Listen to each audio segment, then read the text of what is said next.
co-host. Oh, blah, blah. OG Krugster. And today is episode 120 of the OG podcast. That's right, 120. Dang, 120. You know what I was thinking about? Remember those like VHS tapes that like had like 120 minutes on them, or you could set them to Yeah. like 120? Yeah, Mm. this is a 120-minute episode. I don't know about that. Usually it's longer than that. Yeah.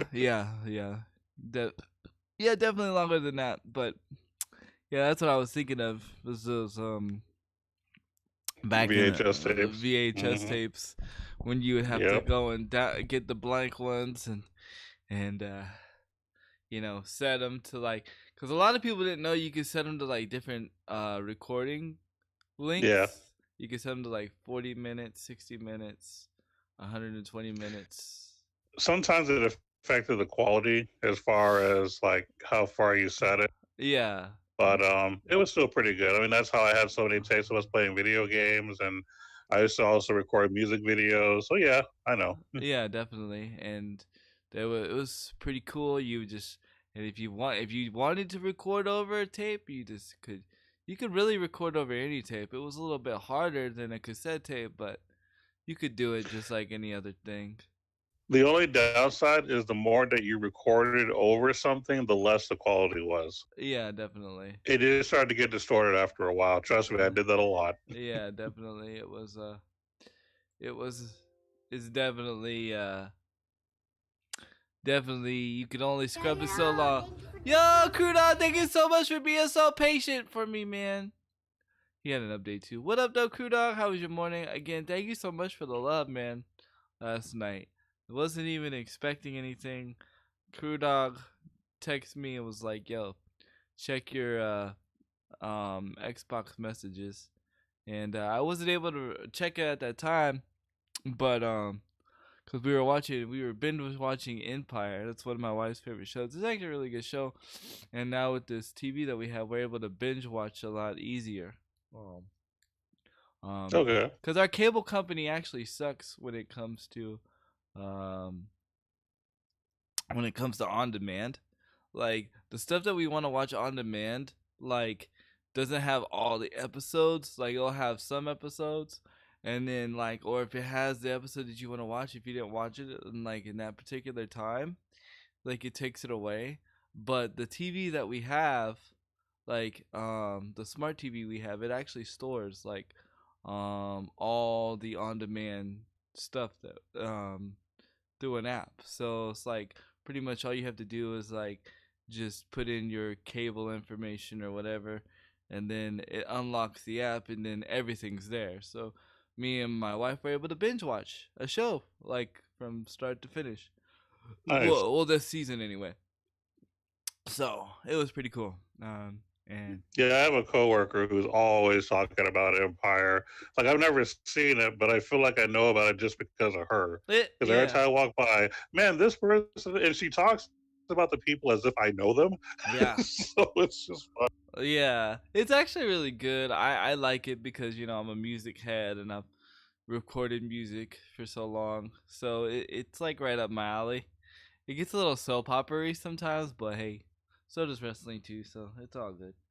But yeah, Crew Dog hooked me up with Uno for the Xbox One, so we'll be playing Uno on the Xbox One, which is really cool because Nice. me and my wife already play Uno on the PlayStation, and so now we'll be able to play with Crew Dog and all of them and whoever else.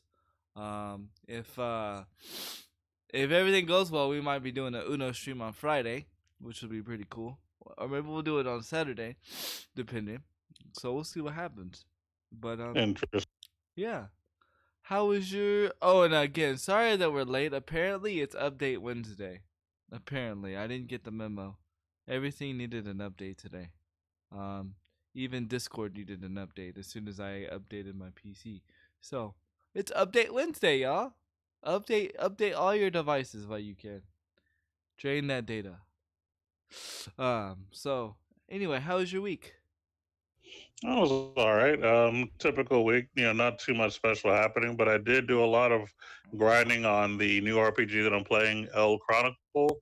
I've actually got to the point to where I'm high enough level to create my own guild, so I went ahead and did.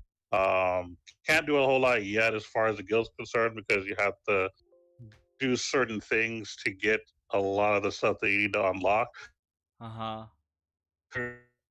Guild in this particular. There's actually a little area, like a resting area you have, and you can set up buildings and decorate it and all kinds of stuff. So you can actually decorate your guild hall, if you will. It's actually kind of cool. Once you get enough, I guess, like guild coins or whatever for doing events, you can decorate stuff. So it's pretty nice. I haven't got that far yet because again, I'm not, high enough level to get all the goods, but we're slowly building up every day. Like we get little coins here and there, and I plan on doing some decorating. But other than that, I mean, the game is still fantastic. I'm still in the honeymoon phase, which means like it's still new and I'm still enjoying it. Nothing could go wrong right now, pretty much with it right now. That's what it feels so far. But other than that, I mean, I'm also playing some Shadowverse, doing the Grand Prix, and doing just the dailies and whatnot. Been playing more unlimited than rotation since I've already reached master rank in rotation. I'm basically just pushing on unlimited right now, trying to get up on that one, which for me is a little bit easier than pushing in rotation because with unlimited, I can play with anything I want more or less, and as long as you have one solid class, you're pretty much good to go for a while. I mean, I lose here and there, but I win a lot more than I lose. So I'm sure my grind will be a lot easier. I'm sure your deck is pretty much stacked and unlimited. That's cool, man. I have not tried out the new game yet that you were talking about, but I did watch the video. I gotta say, and this might hurt, but it reminds me a lot of Seven Knights. But it's different. But it reminds me a lot of Seven Knights. In a way. That's actually okay. I actually really enjoyed Seven Knights. Actually, well, yeah. Nothing. Yeah, it's not a bad thing. It's to me, it's like a better version of Seven Knights. To me, I don't know. I could be wrong because it doesn't seem like it's gonna have that many characters or whatever. But I haven't got into it yet. But I did watch the video. It was definitely something I will be checking out. That's cool though. Yeah, your characters are limited. Yes, there's only a certain amount of characters you're actually allowed to unlock, which I like because one of the problems with mobile RPGs is you have like hundreds of heroes, and it just becomes like tedious to try to get them all, and then have to update the new meta and all that kind of. It just gets annoying after a while. In this game, you just unlock your characters by conversing with them or through the storyline, depending on who the character is, and then you're more focused on getting equipment than getting new heroes. So all of your draws are to get like better equipment, and there's a little more to it than just getting like tier 4 equipment. Like there are some equipment that are in sets. So for those who play MMOs like World of Warcraft, you probably know what I mean. If you have like a certain set of like armor, helmet, and whatever else, you get extra boosts for abilities or stats based on the three that go together. Or if you have 2 out of the 3, you get like half of the bonuses that you normally get if you had 3. So there's a little more to it, and then of course certain characters have certain equipment that's best for them. Right.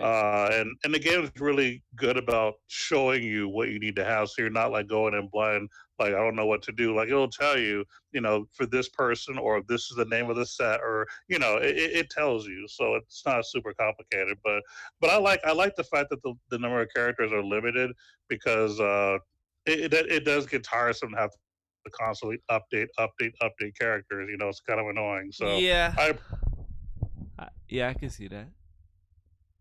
Are you there? Did I lose you? Yeah, I had to mute myself for a second. Oh, okay. That's what's up. I could see that. Also, what was I gonna say? I think I totally lost track of mine. Yeah, but I did totally check out the video. I think I'm gonna download it here in the near future. Oh, I remember what I was gonna say. Good morning, gamer. Good morning, Angela. What up, ladies? Thank you guys for coming. Thank you. I have been playing Shadowverse. I finally grinded and got the deck that you recommended. I I like it, but I got overhyped about it. So I was let down in a lot of ways, but it's okay. It's my fault. I got overhyped. I do enjoy it. I just feel like right now, in my opinion, I feel like the deck is one dimensional. Um, and that is basically your goal is to get that goal, to get that thing out. And if you don't get that thing out, you can pretty much lose the game, and that's a little rough. But how are you doing this morning, gamer babe? How are you doing this morning, Angela? Um, but other than that, I've been also grinding Fortnite again, which was surprisingly surprised. But I've been having a lot of fun, and I've been doing really well, which is really crazy. Just sitting around chilling. Yeah, me too. I'm a little late. I had a bunch of updates I had to do this morning, and I had to get everything ready. And plus, I was getting out the shower, getting the coffee, and all that good old fun stuff. But finally got the updates done. But yeah, I've been enjoying myself a lot with Fortnite, and a lot of people have been complaining about the new shotgun and blah blah blah. Well, you know what? I'm gonna put it to you straight, and I enjoy the new meta for one reason and one reason only. It's not because one is better than the other. It's not because um you know the meta is like the best meta right now. It's you want to know why? It's because everybody's had to hit the reset button. And so everybody's having to learn Fortnite again. And that's a good thing, for especially for somebody. It's like I really picked the perfect time to enjoy Fortnite again, because everybody's relearning Fortnite again. Even Ninja said it himself, quote unquote, like, I've been playing like crap. Well, he didn't say crap. He said other choice of words. Um, because of the new meta, he's like, it's having me to relearn Fortnite. And that's a good thing, guys. That's a good thing. That means Fortnite is yeah, yeah, he's playing the voice Fortnite. I mean, that's a good thing. And you want to know why that's a good thing? Because that shows longevity in the game. That means Fortnite, whether you love it or hate it, whatever the case may be, it's here to stay. It ain't going nowhere. Yeah, exactly. He didn't qualify. Yeah, exactly. He did not qualify for finals. He did not qualify, and that's exactly why. He said because, he's not used to the new meta. Like, he didn't put the time and the effort that he did than he normally would. Because I mean, once you get grinding into a game, once you get used to a game, you're like, oh, I don't have to put so much time and effort to it. I'm already the best. So Fortnite said, you know what? We're changing the meta. And yeah, yeah, he's been a celeb streamer, so he's not just been. Yeah, exactly. Yeah, he has a lot of he has to put on a lot of other time into what he's doing as far as with sponsors and stuff like that, commercials, which, love it or hate it, let it be inspiration to show you that, with hard work and hard work ethic, you can be whatever you want to be as a streamer, and you can knock on certain doors that you never thought you would be able to knock on.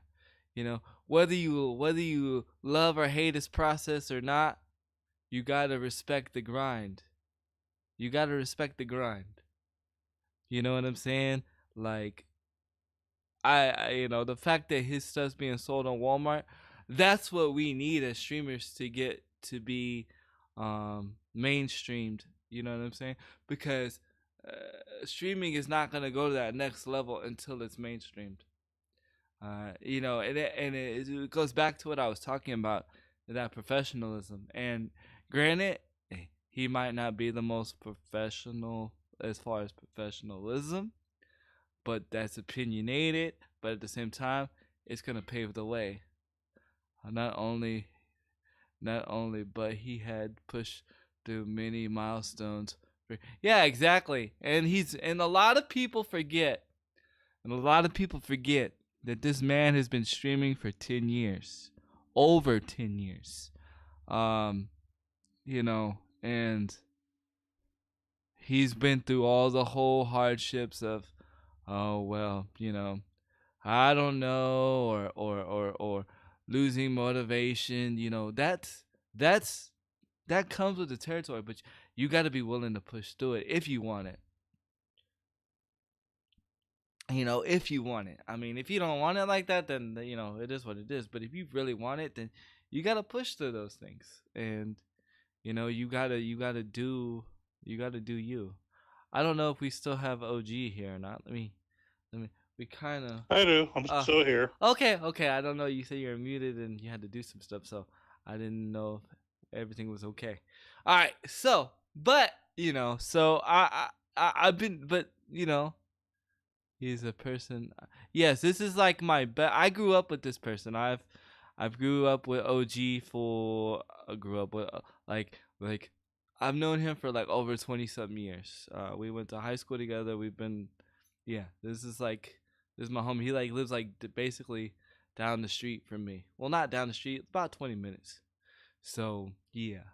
And this is something that we've always wanted to do. Back then, it was a gaming show. We wanted to have. Yeah, you live 30 minutes away from me. Yeah, I know, it's crazy. Back then we wanted to do a gaming show, kind of, and we wanted to have our own hot Morgan Webb, when that was a thing. But now we're doing podcasts, and podcasts is a thing, and it makes it a lot more easier because we can just sit in our home. He can have his Pepsi, I can have my coffee, and we can just chill and talk. And the funny thing is, we normally have these conversations anyways. We'll normally call each other or talk, and we'll just normally be talking about games anyway. So we was like, we should just do this, and that's what we've been doing. He said, you met your ex-husband on a podcast. What? Wait a minute. That sounds like a topic right there. You met your ex-husband on a podcast. Interesting. Wow, I don't even know what to say to that. I don't know. Yeah, he was a co-host. Was it a gaming podcast? Wow. You have some interesting stories, gamer. I don't know what to really. Huh. I'm gonna ask you a few questions after the show because I'm kind of curious if I've actually met the people from the show. I will. I'll ask after the podcast though, because I don't want to put no private information out there. Definitely. But yeah. So I've been having a lot of fun with Fortnite because the meta is done, it's redone, and I've been doing really, really well. I have to retrack a statement, OG. I said having a smart TV was bad for your internet connection and all this stuff, and I have to say something. It's actually made my internet better. The way I have it hooked up. So here's a funny thing, right? So on my PlayStation, okay, so I have 1,000 up and 1,000 down internet. Thank you, AT&T. Truly blessed.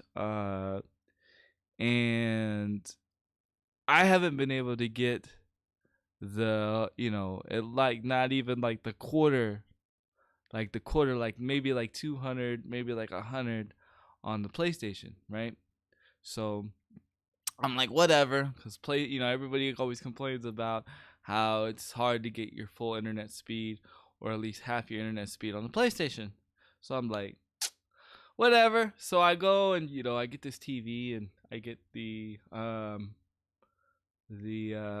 what you call it, the Ethernet extra ports for my router, so I can have more than 4 ports. So I go and I hook up the PlayStation that way, right? Because it's more cord convenient, right? So I do a speed check the other day. Cause I'm being a nerd. I do nerd stuff, and I'm like, hey, I want to know how much my speed has changed because I'm hitting more shots here on Fortnite. I'm doing really well. I wonder if my speed has changed. And sure enough, I've went from 100 and something megabytes per second to 578. Okay. Nice. Okay. I'm happy. So yeah. Um. I'm saying that I retried my statement because I said smart TVs drain your internet, and I'm not saying that they don't. They still can, but you just need to hook them up in the right way. My wife says I really need to be like a network tech for like internet and for like home theater stuff because I'm really freaking a nerd when it comes to that. Like my wife's like, I don't even know how you figured all that out, and I'm like, I don't know. I just sit and digest and make my own recipe, and it worked. So yeah. And you know how you were talking about all those issues about how you have like when you're like watching YouTube on your smart TV and it lags or it stops or whatever. I've stopped all that. Like mine doesn't do that anymore. So now I will say that as far as gaming, I actually never had an issue with my smart TVs. Like that was never a problem. Like playing the PS4 and PS3 and yeah, even other systems, I've never had an issue as far as gaming is concerned. The only issues that I had were with the apps that were built into the device, like YouTube and Netflix and stuff like that. That's where I had a lot of the problems. yeah. And what I mean by what I mean by gaming is like not the actual TV itself, but like the TV draining from the internet connection, to where your internet connection sucks on your PlayStation or your whatever gaming device that you have. So um, yeah, it's crazy, but yeah. So basically, what I did there was to prevent the whole lagging on YouTube and stuff. Is I just wired it. I wired connected to my TV instead of wireless. I put an Ethernet in the back of my TV. So basically, the TV has a steady connection, so the TV doesn't buffer or anything like that, which is really cool. I recommend that if that's really how you watch TV and you really watch TV through your smart TV, then do it that way. I honestly really didn't need to do it. I was just like, I have the technology, why not try it, see what happens? And it worked. So, I have to retract my statement on I was bashing smart TVs about 3 weeks ago, 4 weeks ago. So About a week or two ago. yeah, before I had to get one. I think God did that on purpose for his sense of humor. He says, "Oh, you want to bash smart TVs, eh? Haha, now you have to get one." Cuz God has a sense of humor like that. Mm-hmm. So yeah. But other than that, and like I said, I don't know if you heard me because I don't know if you're away. I did get the Shadowverse deck that Yeah. you recommended. Yeah, Mm-hmm. yeah. I like it. I overhyped it though. I overhyped it. Yeah. I overhyped it. There is another um, Haven list that's actually strong, that's cheaper, called the Holy Lion thing. Some people think that's more consistent. I do well with both of them, so I don't really have a favorite, so to speak. Uh-huh. I just played the newer version because it actually has the newer cards in it, whereas the Holy Lion one actually has nothing from the new set, which is what makes it interesting and good without using any of the new stuff. So I like Definitely. that. I just don't know what's rotating, which is why I didn't really push it too hard. No, definitely. But other than that, man, that's been my week. I've been kind of chill, just been gaming, playing Fortnite, playing a little bit of Smash, hanging out and chilling. Maybe thinking about doing some overhauls on the stream. I don't know, cause I realized I play too many different games. I also reapplied. I reapplied for the Fortnite thing. I reapplied yesterday. They have already reached out to me, are excited. I gave them my information, so I should be hearing from Epic. Um, Probably sometime this week. I also reached out to Shadowverse thingy and I applied for that. That was actually too simple, kind of too scary. The reason why I say this is because, like, you know that Shadowverse thing that we talked about, how like they do the whole thing for streamers if you stream for Shadowverse or whatever.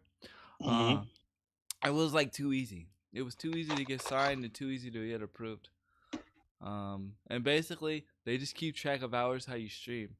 So I'm testing something.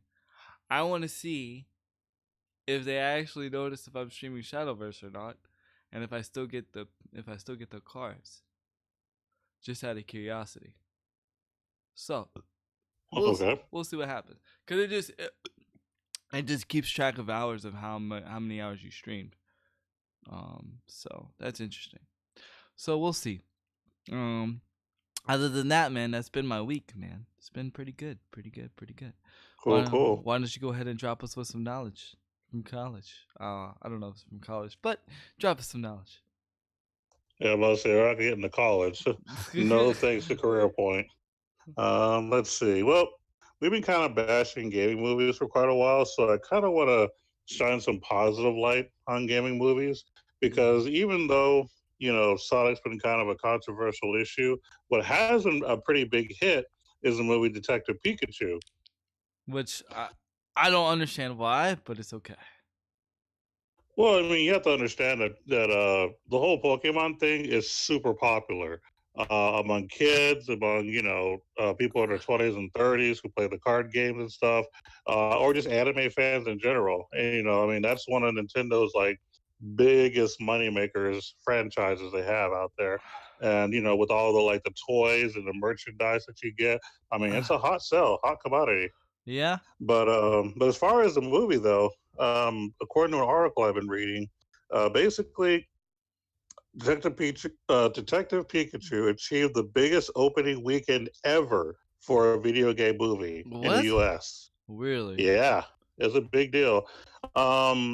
Basically, the film brought in an estimated $58 million, according to Box Office Mojo. Basically, it finished second for its opening weekend, second only to Avengers Endgame, which makes sense. Mm-hmm. So, yeah, that's a thing. And Detective Pikachu's numbers were still enough, though, to surpass 2001's Lara Croft Tomb Raider, because apparently that was the second most money-making video game movie that's ever come out. Wait. So it beat Resident Evil? Oh, yeah. By a long shot. Really? Yeah. Because I figured I figured Resident Evil beat Tomb Raider. No, as a matter of fact, there's a lot of people, and I've learned as I talked to a lot of people over the years, but a lot of people have mixed feelings about Tomb Raider. A lot of people didn't. Oh, not Tomb Raider. Resident Evil. A lot of people didn't care for it, believe it or not. I'd rather watch Resident Evil than Tomb Raider. Tomb Raider didn't make sense to me as far as a movie. I mean, of course, watching Angelina Jolie do her thing. I mean, of course, that is what it is. But as far as like from a movie standpoint, as from a gamer standpoint, you put the two side by side. I'd rather watch Resident Evil, to be honest. But that's just me. Yeah. Now, it's not number one worldwide, though, as far as video game movies. Believe it or not, the top grossing video game movie of all time was a movie that was done in 2016, or that came out in 2016, called Warcraft. I actually watched that movie. That was okay. Yeah, I liked it. It was pretty cool. It didn't get a lot of praise here in the States, but as far as China's concerned, that was a huge deal. They loved it. They ate that up. Yeah. China. Hold on. Are you there? Yeah, I'm still here. Okay. I think my PC is trying to run an antivirus check or whatever. I don't know. Anyway, yeah, I don't know. It was hard for me to follow Warcraft because I've never really gotten into Warcraft, but I liked Warcraft for what it was as a movie. The storyline was pretty good, and Warwick said Pokemon is an internal franchise. What up, Warwick? What's good, man? I see you over there catching them shiny Pokemon. You caught I think it was a Bulbasaur. The network of Pokemon franchises is around 15 billion. Okay. Yeah, that sounds about right.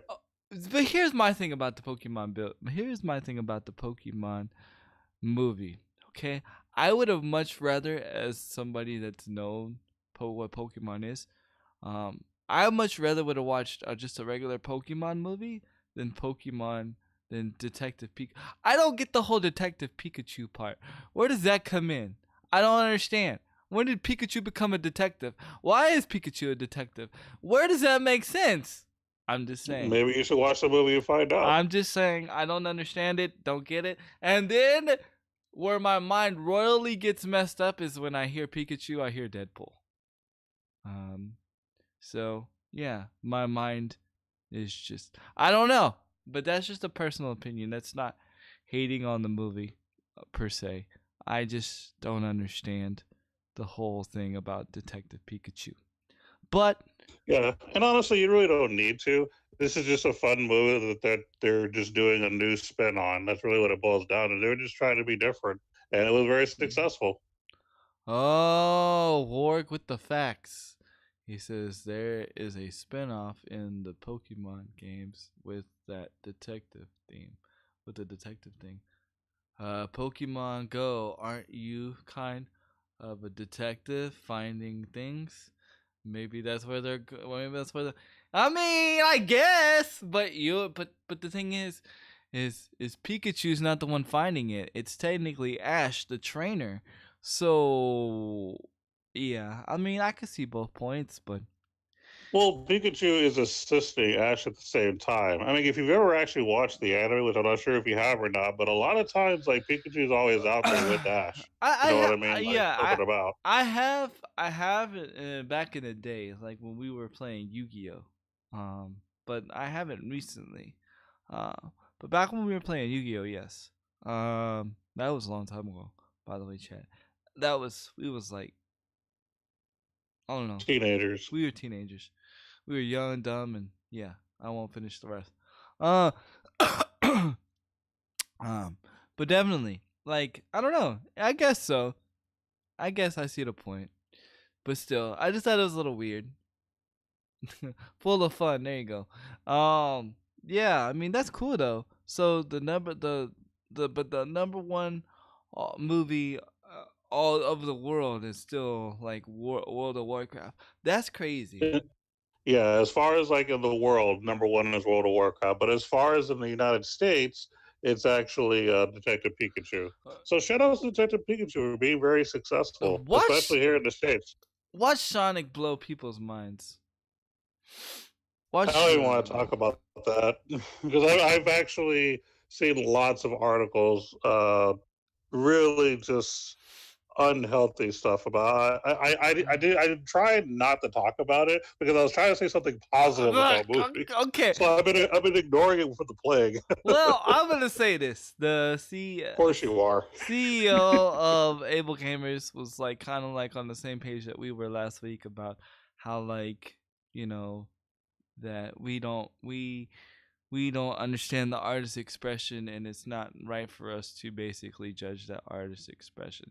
So I just wanted to point that out there that we're on the same page, and I always like to see that sometimes we're on the same pages with like people that we don't even realize, and so I don't know, and I know I bashed it last week, but it was just the week before, but it was to be funny. It wasn't really to be like, it wasn't really to be serious. But to all realness, though, we don't know the artist's expression.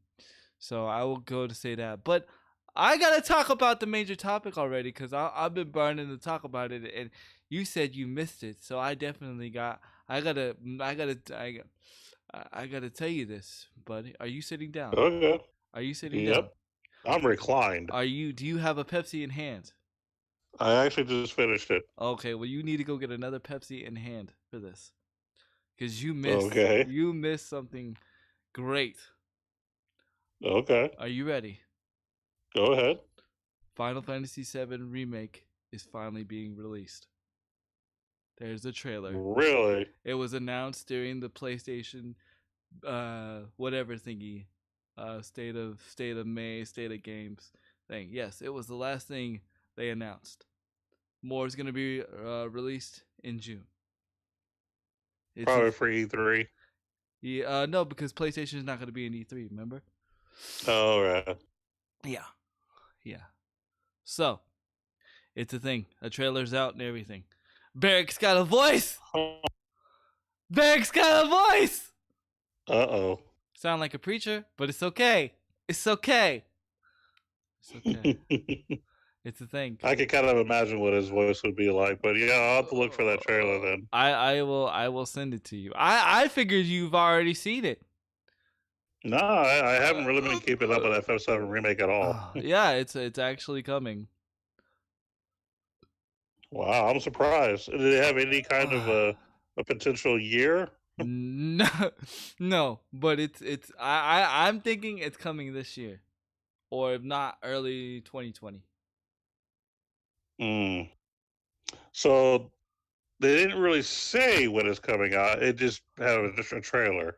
Yeah, but it's more than what we've seen. It's like it's you could tell that the game's been worked on. It's not just that opening scene of Cloud on the bike anymore.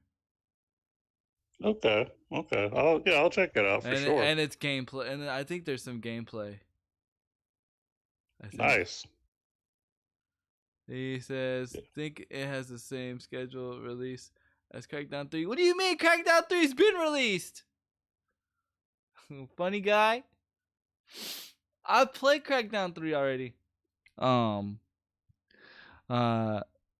she's be like, wait, it has? Yeah, yeah, it's coming. It's coming.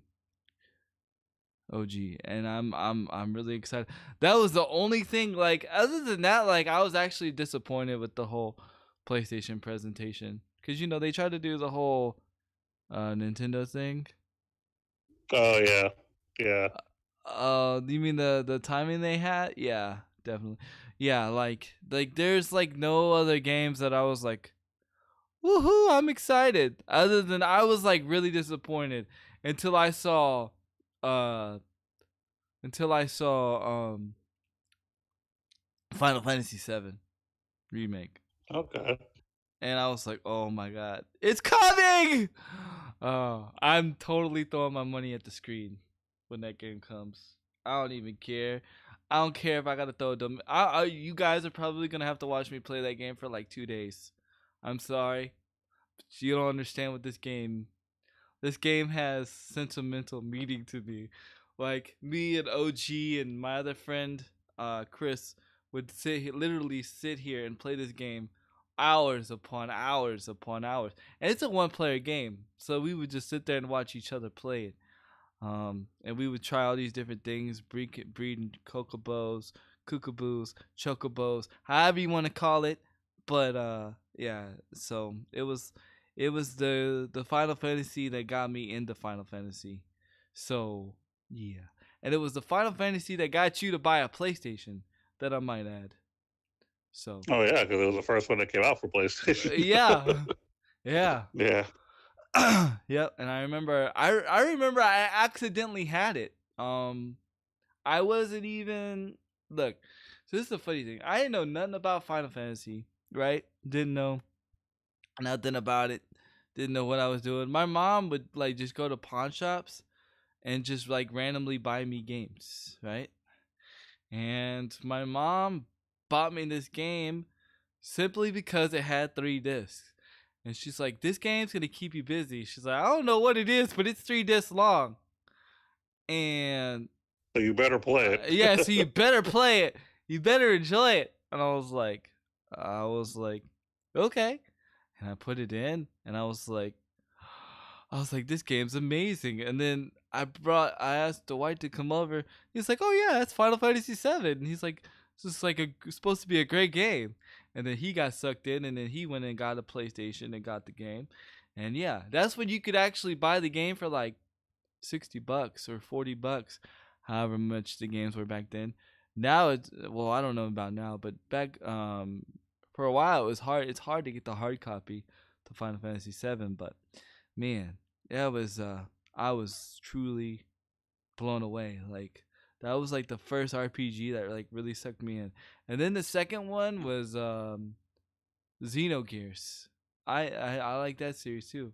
Remember Xenogears? Although Xenosaga was not as great as Xenogears. Yeah, just putting it out there. But yeah, so super excited about what you call it, Final Fantasy VII coming. Super excited. The remake. The remake that everybody thought it was not coming. Now. Oh, technically, you were the man who saying it wasn't coming. Everybody else was like, it could, but you're like, no, I'm convinced that it's not happening. We're like, okay. I didn't think it was gonna. Okay, so I thought it was gonna come like when I was like 50, which it's not far. What up, Cicero? What's good, man? How you doing? I have not got the Ninja Gaiden. I almost did, considering it's only $9 on the Switch. Okay. The Ninja, the thing that Cicero was talking about, the Ninja Gaiden arcade thing. Yeah. It's $9 on the Switch. So if you have a Switch and you want to buy it, that's a good price in my opinion. I wouldn't mind paying $9 for that. I just haven't done it yet. So yeah, it's not a bad price. I do have a rant. I do have to rant on Nintendo though. Of course you do. I have to, and I might as well get this out of my system right now. Okay. So me and my wife are playing. Okay, first of all, I have to correct myself. I said there was no boards to earn on Mario Party. Mario Party, but there is. There's one, and I've already unlocked it. So okay, that's cool. Whatever. Sorry, I apologize. But I do have to rant on Mario Party. There's no online to play with people on the board. I mean, you can play mini games, but you can't play the board with people online. So, yeah. You just killed my stream, Nintendo. You killed my idea of the Switch. I wanted to play Mario Party board game with my viewers, and now I can't. Nintendo. Sad face. And so you can play the mini games online, but just not the board game? Not the board game, yeah. I can kind of understand where Nintendo's going with that, because a board game can last a long time, and you run the risk of people just constantly quitting when things don't go their way all the time, which kind of ruins the game in general. So I can kind of understand why they wouldn't do it for board. Leave it for mini games. Yeah, I don't know. I mean, the only thing is like you're only there to beat world records. You're not there to beat each other, which is weird. So so you're not actually playing against anyone when you're playing the well, you are, but you're not. But you are, but you're not playing like you're not playing to beat your opponent. You're playing to beat you both are chasing the world records online. Oh, so it's weird. Like, to me, it's like, why can't I just like challenge my friend? You know what I'm saying? Cicero says I'm really kind of fan buying out about the Switch these days. I'm actually get that instead of my planned PS5. Ooh, I don't know, man. I don't know about that. I would. I'll buy a Switch over PS5 any day. I don't know about that. I'd wait. You don't know what's coming out with the PS5 or the Xbox 2. Right, but we know what you can get with Nintendo. That's the difference. You can say you could be wasting all this time not playing Nintendo just to wait for the PS5 to come out, and maybe only one or two games that you might be interested in that may not be out until 6 months after the system launches. I say get the Switch now and actually have some fun while you wait. The only thing I'm going to tell you right now is do not get the Nintendo Switch Mini that's coming out. I do have some information, and I guess since we're on topic, I can segue a little bit into it. It's not nothing for me to really take over, but the Nintendo Switch Mini, it's really weird. It's not gonna have detachable Joy-Cons. I don't understand. So it's not gonna have like, so right now the You want to get the rumored premium Switch? Well, that's gonna take a little bit longer. But yeah, again though, the premium one is rumored. They don't really know. All we know for a fact is the mini's coming out, but we know for a fact that the mini is not gonna have detachable Joy Cons, which is gonna make it really kind of hard to play it docked. I mean, because here's the problem, okay? And here's the problem. Because games like Mario Party and certain games, you can only play with the Joy-Con. And the reason why I know this is because I have a pro Switch controller. Look, I'll bust it out. Look, I have this, right? I have the Pro Switch controller right here, right? But weirdly enough, the Pro Switch controller can only be used on certain games. So you can't use this game on like Mario Party or certain other games. You have to use the Joy-Con. So, which I'm kind of confused because how are you to play Mario Party if you can't detach the Joy-Cons? So that means if you have a Nintendo Switch Mini, you're either going to have to buy Joy-Cons, which the Joy-Cons are not cheap. The Joy-Cons are about $60 for two. Or you are going to you're just gonna have to buy Joy-Cons. I think the purpose of that particular device is to enhance your gameplay with certain games. It's not meant for you to play games like Mario Party, such and such. This is a more custom thing for specific reasons. Yeah, I don't know if it's just for somebody that just wants to be a mobile. You know what I'm saying? Just for like the mobile guy. And that could be it. It's just like, for example, your Pro controllers for the PS4 and Xbox One and all that. They work better with certain games. Now, the difference is you can play just about any game with the controller, but the Pro controllers are made for specific type players who want to enhance their gameplay on specific type games. Yeah. Yeah, so just know that if you're trying to save a buck and get, because the mini's gonna be cheaper, right? But if you're trying to save a buck to get a Switch, you're gonna be cutting yourself short if you're trying to play, other games or be in dock mode. Sister said, did you see someone found a code for the upgraded Switch, NVIDIA Tired GPU in the latest Switch firmware update? Next model Tegra CPU. Well, I'm not surprised. Okay, and let me tell you this. This is why I'm not surprised. Okay, even though Nintendo stays in their own lane, they still know how to secretly compete without having to be flashy about it. So I'm not surprised because, Xbox or PlayStation is gonna have AMD. I forget which one the Xbox is gonna have, but they're both gonna have like computer GPUs in them. So I'm not surprised. I'm really not surprised.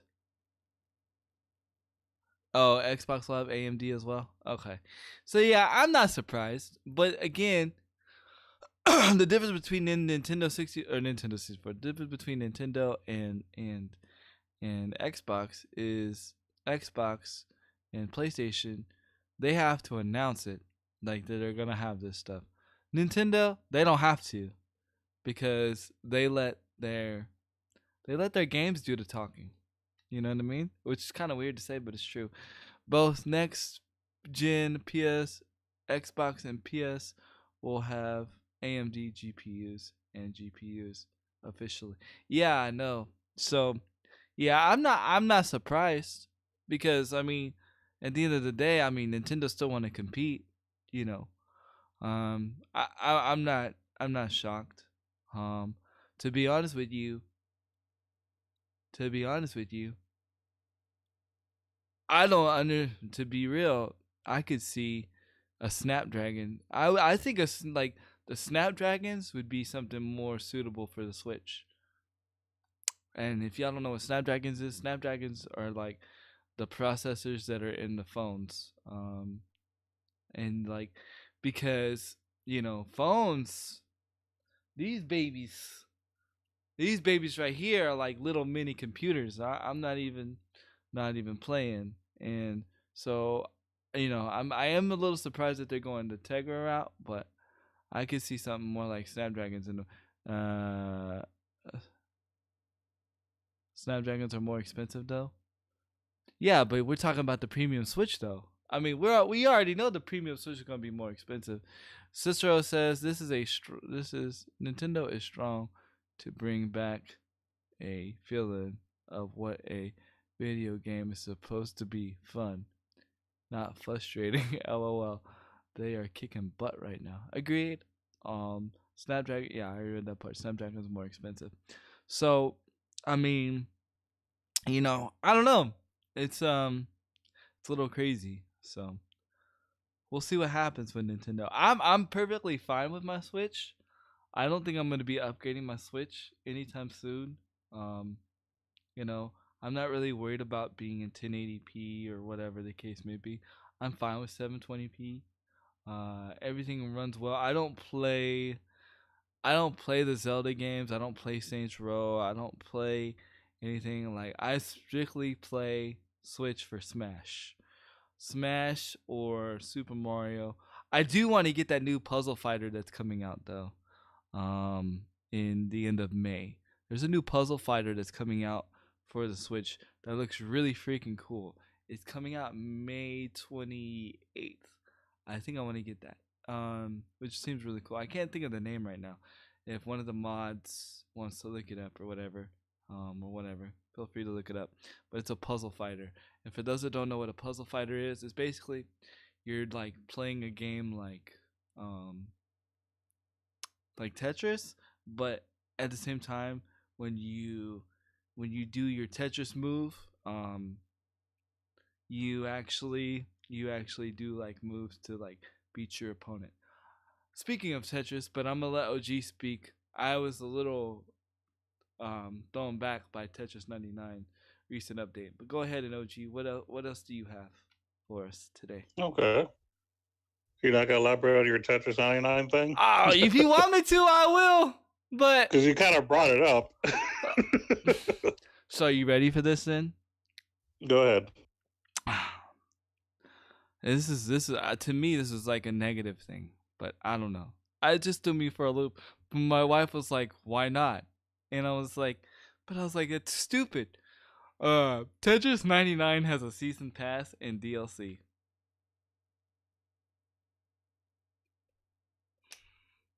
And you're not liking it at all, huh? No, because let me tell you something. You know what the DLC is? What's that? I get to play the game offline and practice. Believe it or not, that's actually a good thing, because one of the biggest issues that people have with a lot of games is that you can't play it offline. Everything has to be online. So it's actually not a bad thing. Agreed, but it should already came with the game, in my opinion. Yeah, but most games don't do that. That's just a thing. I shouldn't have to pay. I think it's I shouldn't have to pay $9 to do that. He says, I have a topic for you guys to discuss. When you are done, I want to hear your what we both think about what. But yeah, I mean, I won't be buying it. I did figure out Tetris 99 though. I got all the way to 20th place, which is really cool. That's pretty actually, cool. do you know? Here's a fun fact. Since we've been speaking fun facts, Tetris 99 is the most popular game online on the Switch. It's outbeating Smash. Yeah, because it reaches out to the more casual gamer. Matter of fact, I have some stats about that later on in the episode, so that kind of goes hand in hand with a later topic. But it caters to a more casual crowd, and there's a reason that Tetris 99 is more popular than Smash. Well, that too, and Smash's internet like networking kind of sucks. Like you pretty much have to have a wired connection or you are gonna be boo boo. And yeah, I figured that much. And which I don't understand why, because the and again, I love my Switch, but these are for the tech nerds that need to know. Okay, your network card in your Switch is not the greatest. You're not gonna get 100 meg. You're not gonna get. I tap out at 20 megs per second. Okay, and my Switch is wired. I had to buy in a wireless or a wired ether whatever thing to plug into the back of my Switch. It's a USB to Ethernet, and it's 100 to 1,000, so it can handle my internet, but the network adapter on the Switch can only handle, so far that I know, unless I haven't found a setting yet, it only handles 20 meg. So, and which is okay. Like that doesn't bother me because what's good is having a stable connection. But it's like if I'm only getting 20 meg, I might as well just stay online. But the problem is that the online for wireless is so unstable for the Switch. I wouldn't recommend it if you're playing fighting games or anything fast paced. Like anything like slow pace, like you're fine, right? Like card games or whatever the case. But yeah. So hold on. He brought out a thick question. Thicker than a snicker. Hold on, let me see. I always have people telling me, why don't you just have both Xbox and PlayStation, or all three with a Switch? I kinda hardly juggle all three games on one console. Let alone it gets more expensive as well to manage multiple consoles and games and accessories and pay monthly memberships to things. I just wondered what you guys think about it all. Well, it's kind. I'm gonna be real. For somebody that has all three, it's rough. Okay, all right. The only reason why I have Switch Online right now is because of the Twitch Prime membership thing. Right now, if you have Twitch Prime or Amazon Prime, you have you can get Nintendo Switch Switch Online free for a year. Now the one thing that I've done for me for having all three, Marvel versus Alliance. Yo, yeah, I'm gonna talk about that. I'm actually getting that game. I'm actually getting that game too. The Marvel Ultimate Alliance. Yeah, like I'm definitely getting that. I'm actually probably gonna be playing that game with my daughter. But like having all three, like I've decided this, right? So I'm not juggling the same three games on all three consoles. I've strictly made the Switch a Nintendo Switch experience exclusive. What does that mean? Like I'm only playing Nintendo Switch exclusive games on my Nintendo Switch. I refuse to play Fortnite. I refuse to play Paladins. I refuse to play anything that I can play on my Xbox or my PlayStation on the Switch. Maybe not necessarily for the money aspect of it, mainly for the so I don't get stale. You know, so I have a reason to go to my Switch. So I have a reason to go to my Xbox. So I have a reason to go to my PlayStation. Does it get expensive? Heck yeah, it gets expensive. That's why I only buy the season pass for Fortnite once. You know what I mean? But I don't know. What are your thoughts, OG? Well, personally, I only own Sony related. As far as like newer gen stuff, I only own Sony. Mainly because, you know, I wanted to play a certain game, being Final Fantasy type games. I don't really do anything when it comes to Microsoft because there's really nothing that pushes me to want to play it. And I am on a budget, so I can't just get a system anytime a new one comes out. So I have to decide which one that I want. Right. And we've already talked about it with a woman. The next time we do get a system, it will be a Nintendo Switch. And the main reason is because Nintendo is my favorite gaming company as far as console makers are concerned. There's always a list of games that I want to play. So you shouldn't feel obligated to have all three of the latest and greatest. If you have one particular company that you like over the rest of them, stick with that one and have fun with it. You know, it'll be cheaper on you and you're going to have the most fun experience. You know what I mean? So I say just stick to the one. That's how I feel about it. You don't have to have everything. You really don't. It's not okay. So I have it as a streamer, but it's not necessarily needed as a streamer. Okay, I there was reasons why I wanted certain things on the PS4, and that was just me being a nerd. Because like for instance, Fortnite on the PS4 just plays better. Call of Duty on the PS4 just plays better. There are certain things that play better on the Xbox too. Division 2 plays better on the Xbox. Even with the Xbox One X, certain things play better on the PS4. I didn't need one. I didn't absolutely have to have one, but once my friends was like, "Yo, we're going to PS4. You should come to PS4." Blah blah blah blah blah. I was like, "Yo, I mean, maybe." I was like, if I get blessed with one, but I'm not gonna get like, I'm not gonna like throw crazy money at the screen to get a PS4. People don't understand. I was blessed with my PS4. A viewer gave me their PS4 because they weren't using their PS4. They love their Xbox One. And they're like, yo, my PS4 is just sitting here collecting dust, and I know you could put it to use, and I know you've been wanting to use it. Let me send it to you.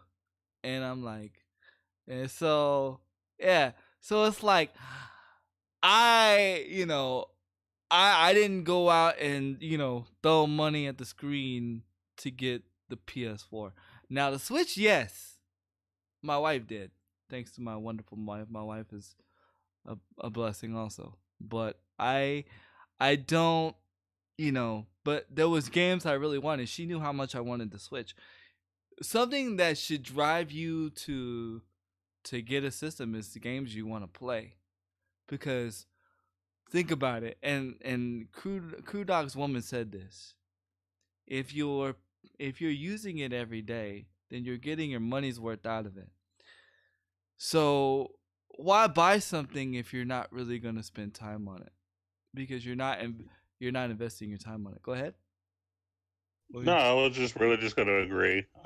Basically, any of your major titles that can be played online are on just about every system. So you're not going to be missing out on Fortnite or other, big titles that are very popular. You can play a lot of titles on every system.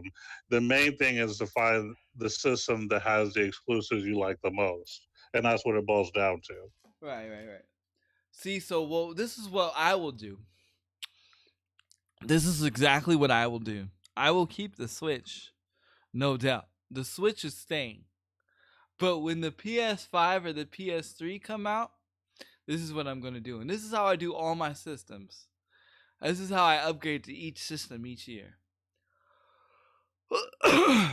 I will wait until GameStop has an amazing deal.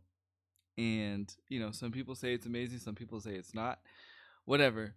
So a lot of times, GameStop will give you credit towards a new console from your old console, and they'll give you like $100 to $200. And when you give in your console, and then you throw in your games, okay? So, and then you can upgrade to the next console and get the games that you want. I've done it every year. And proof be told, I only paid, and this is truth, I only paid $80 for my Xbox One. The first gen Xbox One. This is the same Xbox I'm using today. Since today. My Xbox One has outlasted my TV. Because when I got that Xbox One, I got my TV. My TV just officially died. R.I.P. TV. Got a new TV. But so this is how I will do it. Depending on what suited, like what I want as a gamer, I will say, okay, time to get the PS5, time to get the PS4, and time to trade in both consoles and trade in, because I do have hard copies of games. I got hard copies of games I don't even use. I've never even opened.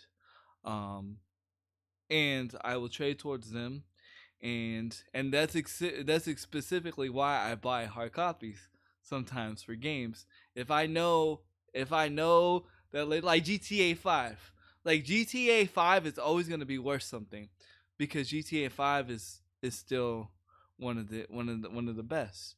So like if you have a hard copy of GTA 5, like right now it's still $20 at GameStop if you trade it in.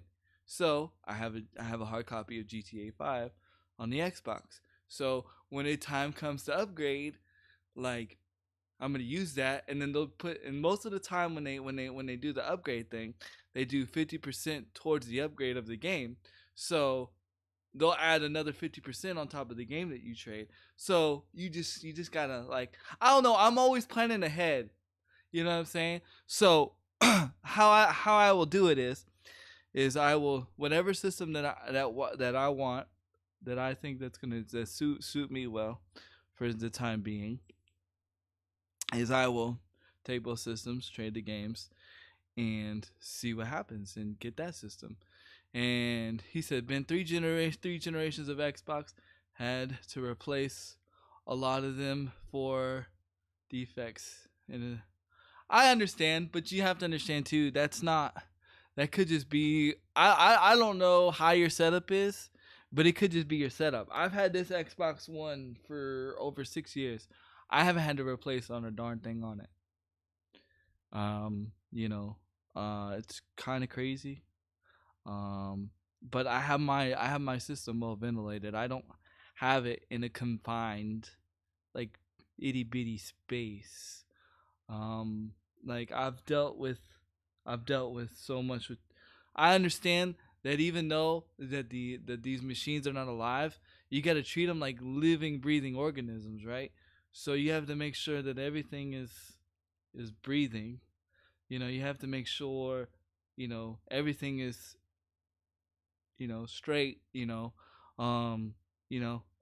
but yeah, I've had the same Xbox first gen for over at least 6 years, at least 5 to 6 years, because I had it 2 years before I started streaming. I've only been streaming 3 years, and this is the same Xbox. This is the same Xbox that started it all for me. This is the same Xbox that started, that's why part of me doesn't even want me to get rid of it, because this is like, this Xbox has got sentimental value to it. And I've also put a skin over this Xbox too. This Xbox, it has a wood grain skin over it. My wife bought it for me as a milestone gift when I after I got affiliated and got the PS4 and all that stuff. She's like, "I'm proud of you." She's like, "We're gonna make your systems look all gangster." So she bought me a wood grain skin for my Xbox One, and like my my Xbox One looks like a block of wood, literally. So, speaking of which, Epic, hold on, Epic just emailed me right now. Should we see if there's good news is? But anyways, if it's good news, I'll check here in a second. So, anyways, what I'm saying is, I don't know, man. I it all depends on the experience and how your setup is. I've never had a problem with Xbox as far as like hardware goes. If anything, the only problem I've had with Xbox is just their games, but that's not on Xbox's fault. That's the developer's fault on how they allow their games to be on certain systems. But other than that, I would just do your research, man. I'm actually excited about Xbox for what they're doing for people with disabilities. They're doing a lot more than what Sony's doing and what Nintendo's doing. If I got to be quite frank.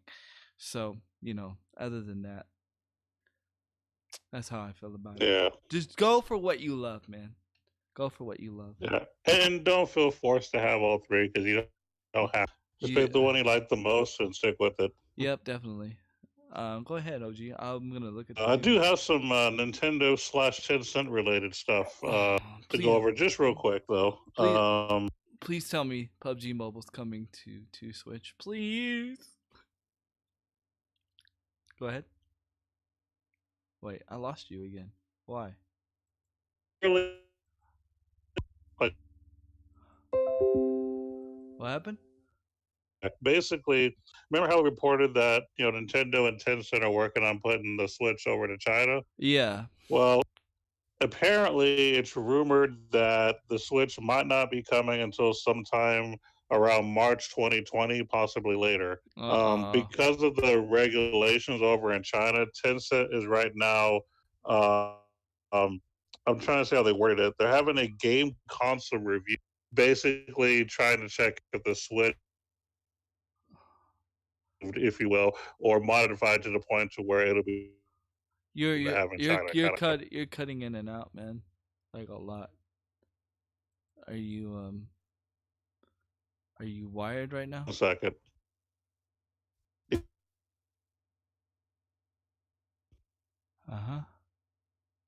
And hold on.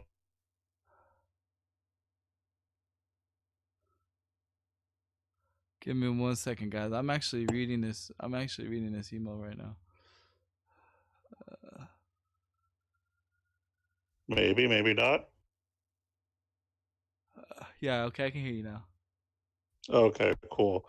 But no, I'm not too sure what you heard, but to kind of make it short and sweet, Tencent is basically going through approvals for the Nintendo Switch to be on China. They have to regulate it and they have to do their investigation to make sure that they can allow it in there. So it's still going to happen. It's just that they're going through some kind of checking system. Tencent and China are still kind of, dealing with their issues. But the Switch supposedly is still coming to China. It's just going to be a little bit later than they expected. I don't know how. I don't know. I wonder what's making them so hesitant. No. Yeah, I'm not exactly sure because it doesn't really elaborate specifically what the issues are. I do know that just about everything's being regulated before it gets approved, and I guess Nintendo Switch just has to have an approval process. So it's going to be more a matter of time. Interesting. But yeah, basically not till possibly March of 2020 is a prediction. Dang. For China. That's actually kind of far. Yeah, it is. It's almost a year away. Yeah. Yeah, it's almost a year away. Hold on. What did Cicero say? He says yes, they are. I would have though.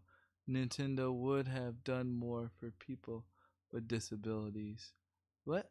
Nintendo would have done more with people. Well, there's nothing stopping from another. Here's the thing. There's nothing stopping from other platforms doing it. Like, quite frankly, like I'm just being honest. Like they're just not putting the effort in it. Nintendo still can. PlayStation still can. There's nothing just because Xbox is doing it. There's not saying because Xbox. I mean, I thought Nintendo would have been at the. Oh, you mean I thought Nintendo would have been at the forefront of making gaming accessible for people with disabilities. It's surprising that they are not. Well, because it's not like accessible options are a standard, but as far as like what Microsoft is doing, because with the Xbox 2, they've already released a patent that they're actually an actual accessible controller or with accessible controller options is going to be a standard with the controller. So right there already, like, I'm leaning towards Xbox 2, for me, because I'm like, dang, what kind of accessibility options is this going to be for the controller?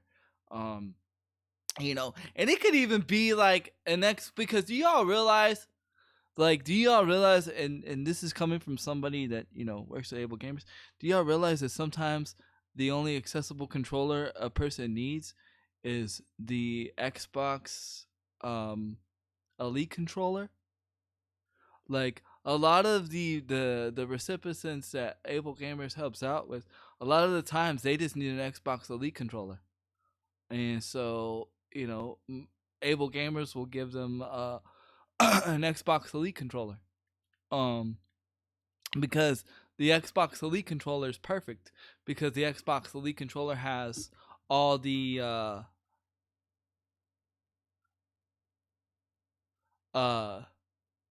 oh my god, I just got the email. Holy bejesus. I got accepted by Epic. Nice. I got accepted. Holy crap. Okay, anyway, I just got accepted by Epic. Yeah, so anyways, they gave me a creator code for Fortnite. Or they're giving me a creator code for Fortnite. Which is crazy. That's hard to do, guys.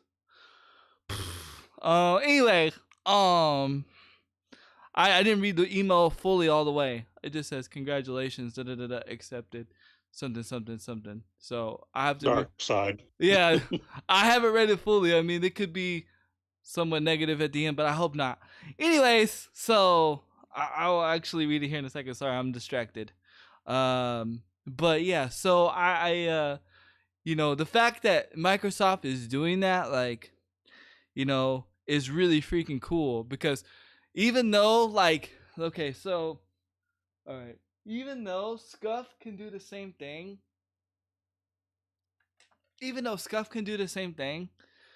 sort of, you can't adjust the pressure sensitivity of the buttons. So, like, somebody that, like say if their hands like this, right?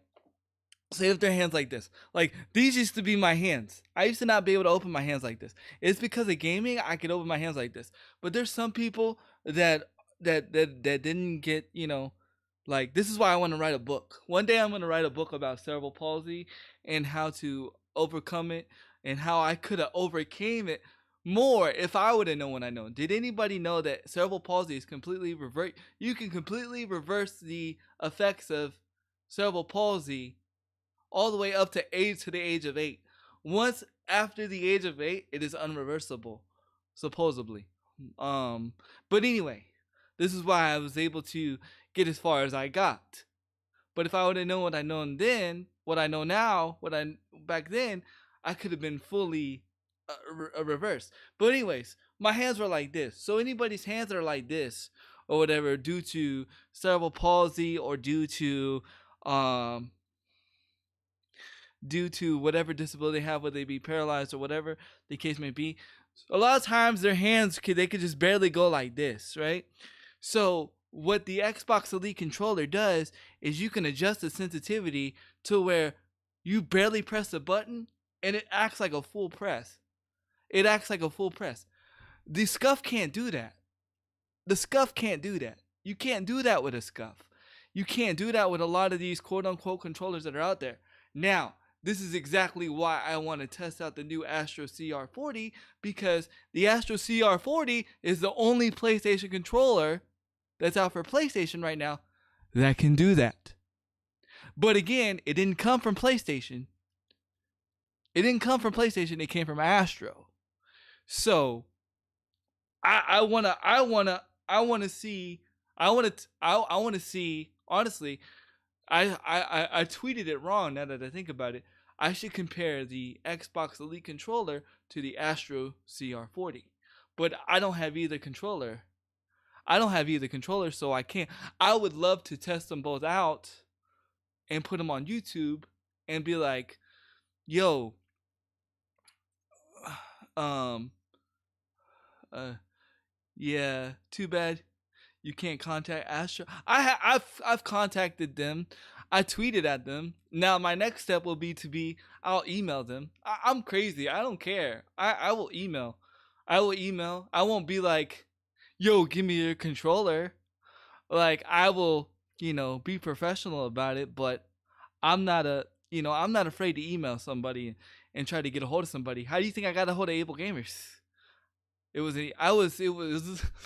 85 followers in a dream. And once I found out about Able Gamers, like Pacific, like real talk, I was like, I had 85 followers on and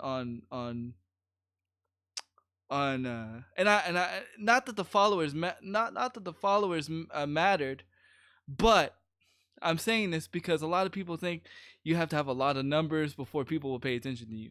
No, you don't. I only had 85 followers, and I found out about Able Gamers through a gamer rant video. Not rant. It was game. It's called Gamer Rant, but they do they do reviews on video games, right? And one day they were like, "We're sponsoring this video by Able Gamers. Able Gamers helps people with disabilities." And I was like, "What?" I was like, "Able Gamers," and they're like, "Please visit ablegamers.org." And I was like, "What?" And I was like, "Oh my Jesus!" So basically, I emailed. I went straight to the email, and then somebody reached out to me, and they're like, "Yo, well, you should meet up with us on PAX South," and that's where it all started.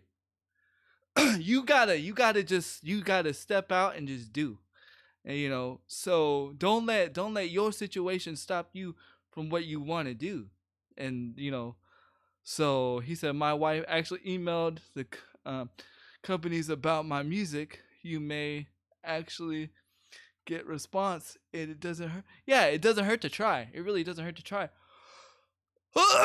Red Bull actually responded to her. You actually replied to her, so you never know. Exactly. That's gonna be my next move. You know what I'm saying? Is to talk to them, just because, like, there's so many people that are like uninformed about when it comes to accessibility in like controllers and stuff. Like yesterday, I have the Xbox accessible controller thanks to the Cerebral Palsy Foundation. Shout outs to them. They sent me one when I did their fundraiser for them. I didn't ask for one. They just sent one because they were showcasing the controller and they wanted me to show the controller, which was really weird because I work with Able Gamers anyways. So it was just weird. It felt weird, but I'm grateful and awesome. But that controller doesn't work with the PlayStation unless you buy a third-party adapter. Also, that controller does not work unless you buy the unless you get some some switches for it, like the buttons or whatever. Yes, you can plug it up. Yes, you have the two buttons, but you will not be able to play a game fully with the accessible options that you want without doing some other things. This is why Microsoft is thinking about, that's why they patented an actual controller. I don't know if it's going to be with the Xbox 2. They'll probably announce it at E3. We'll see. But you know what I mean? But other than that, like, this is why, I as much as I hate on Xbox sometimes, like, this is why I give Xbox the most praise, because Xbox is the one actually doing stuff for gaming, for people with disabilities and accessibility. In fact, we could even put our avatars in wheelchairs or give them missing limbs. I think that's freaking cool. You know what I mean? I actually have my wheelchair on the Xbox digitally, not a picture, but digitally.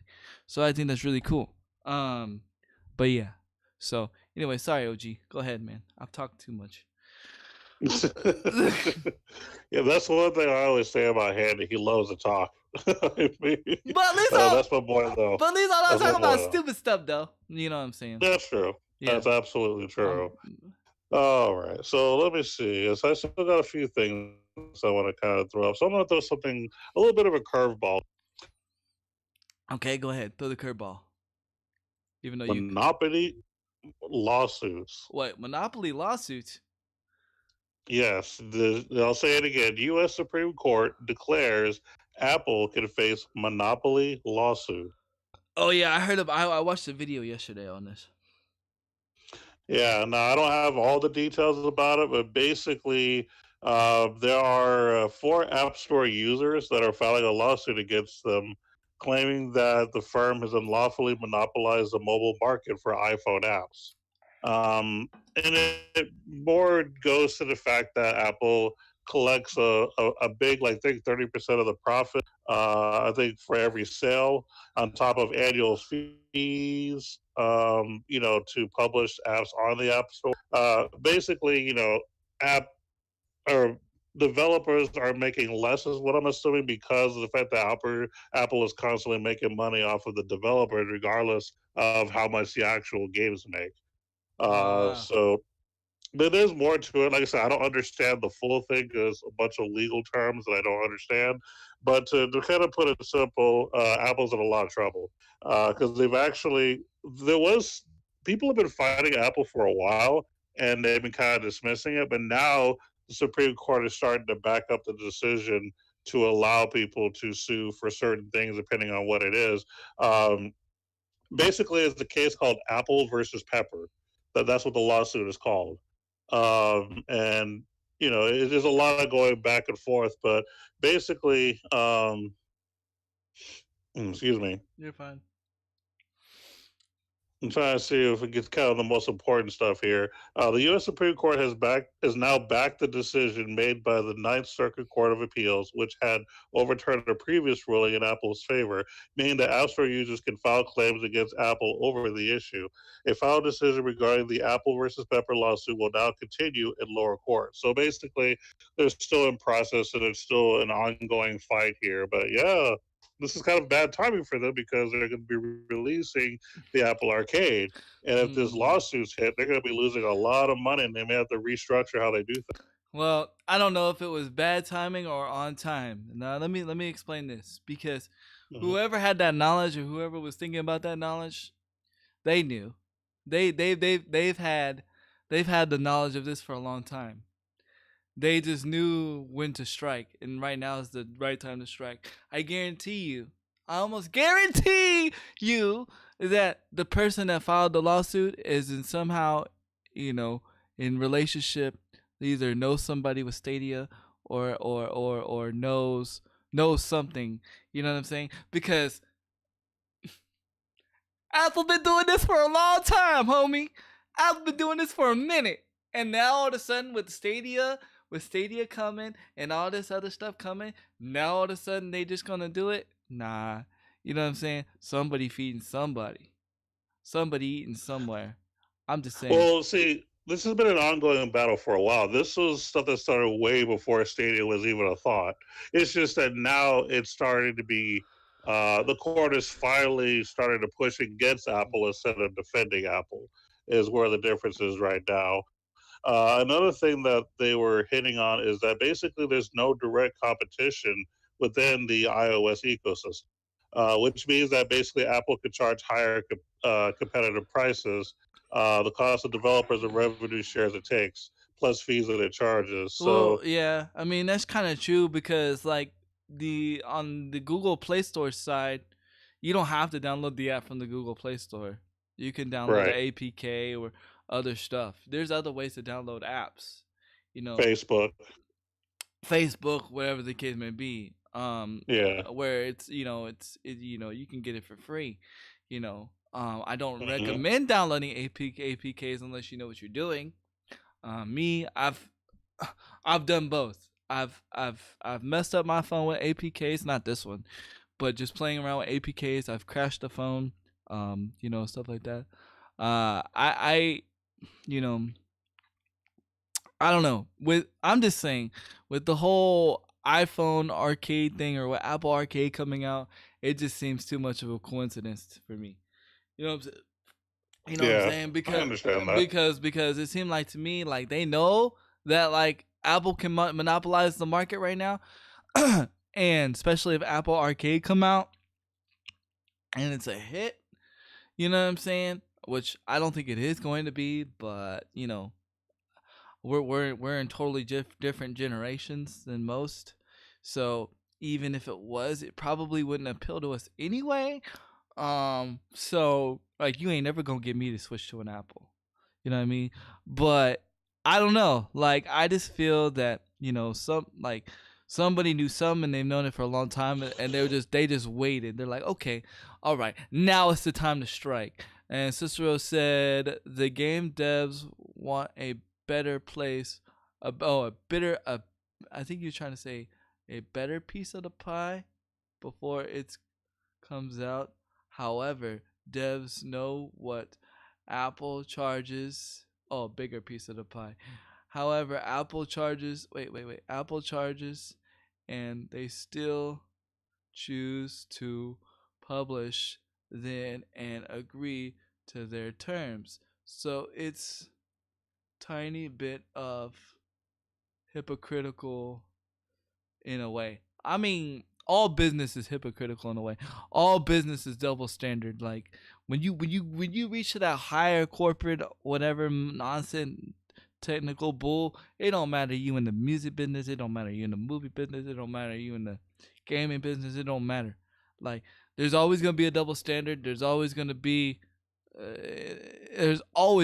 because at the end of the day, like that one person in corporate is just trying to figure out how they can make more money, or how they can flip to make profit of what they've lost.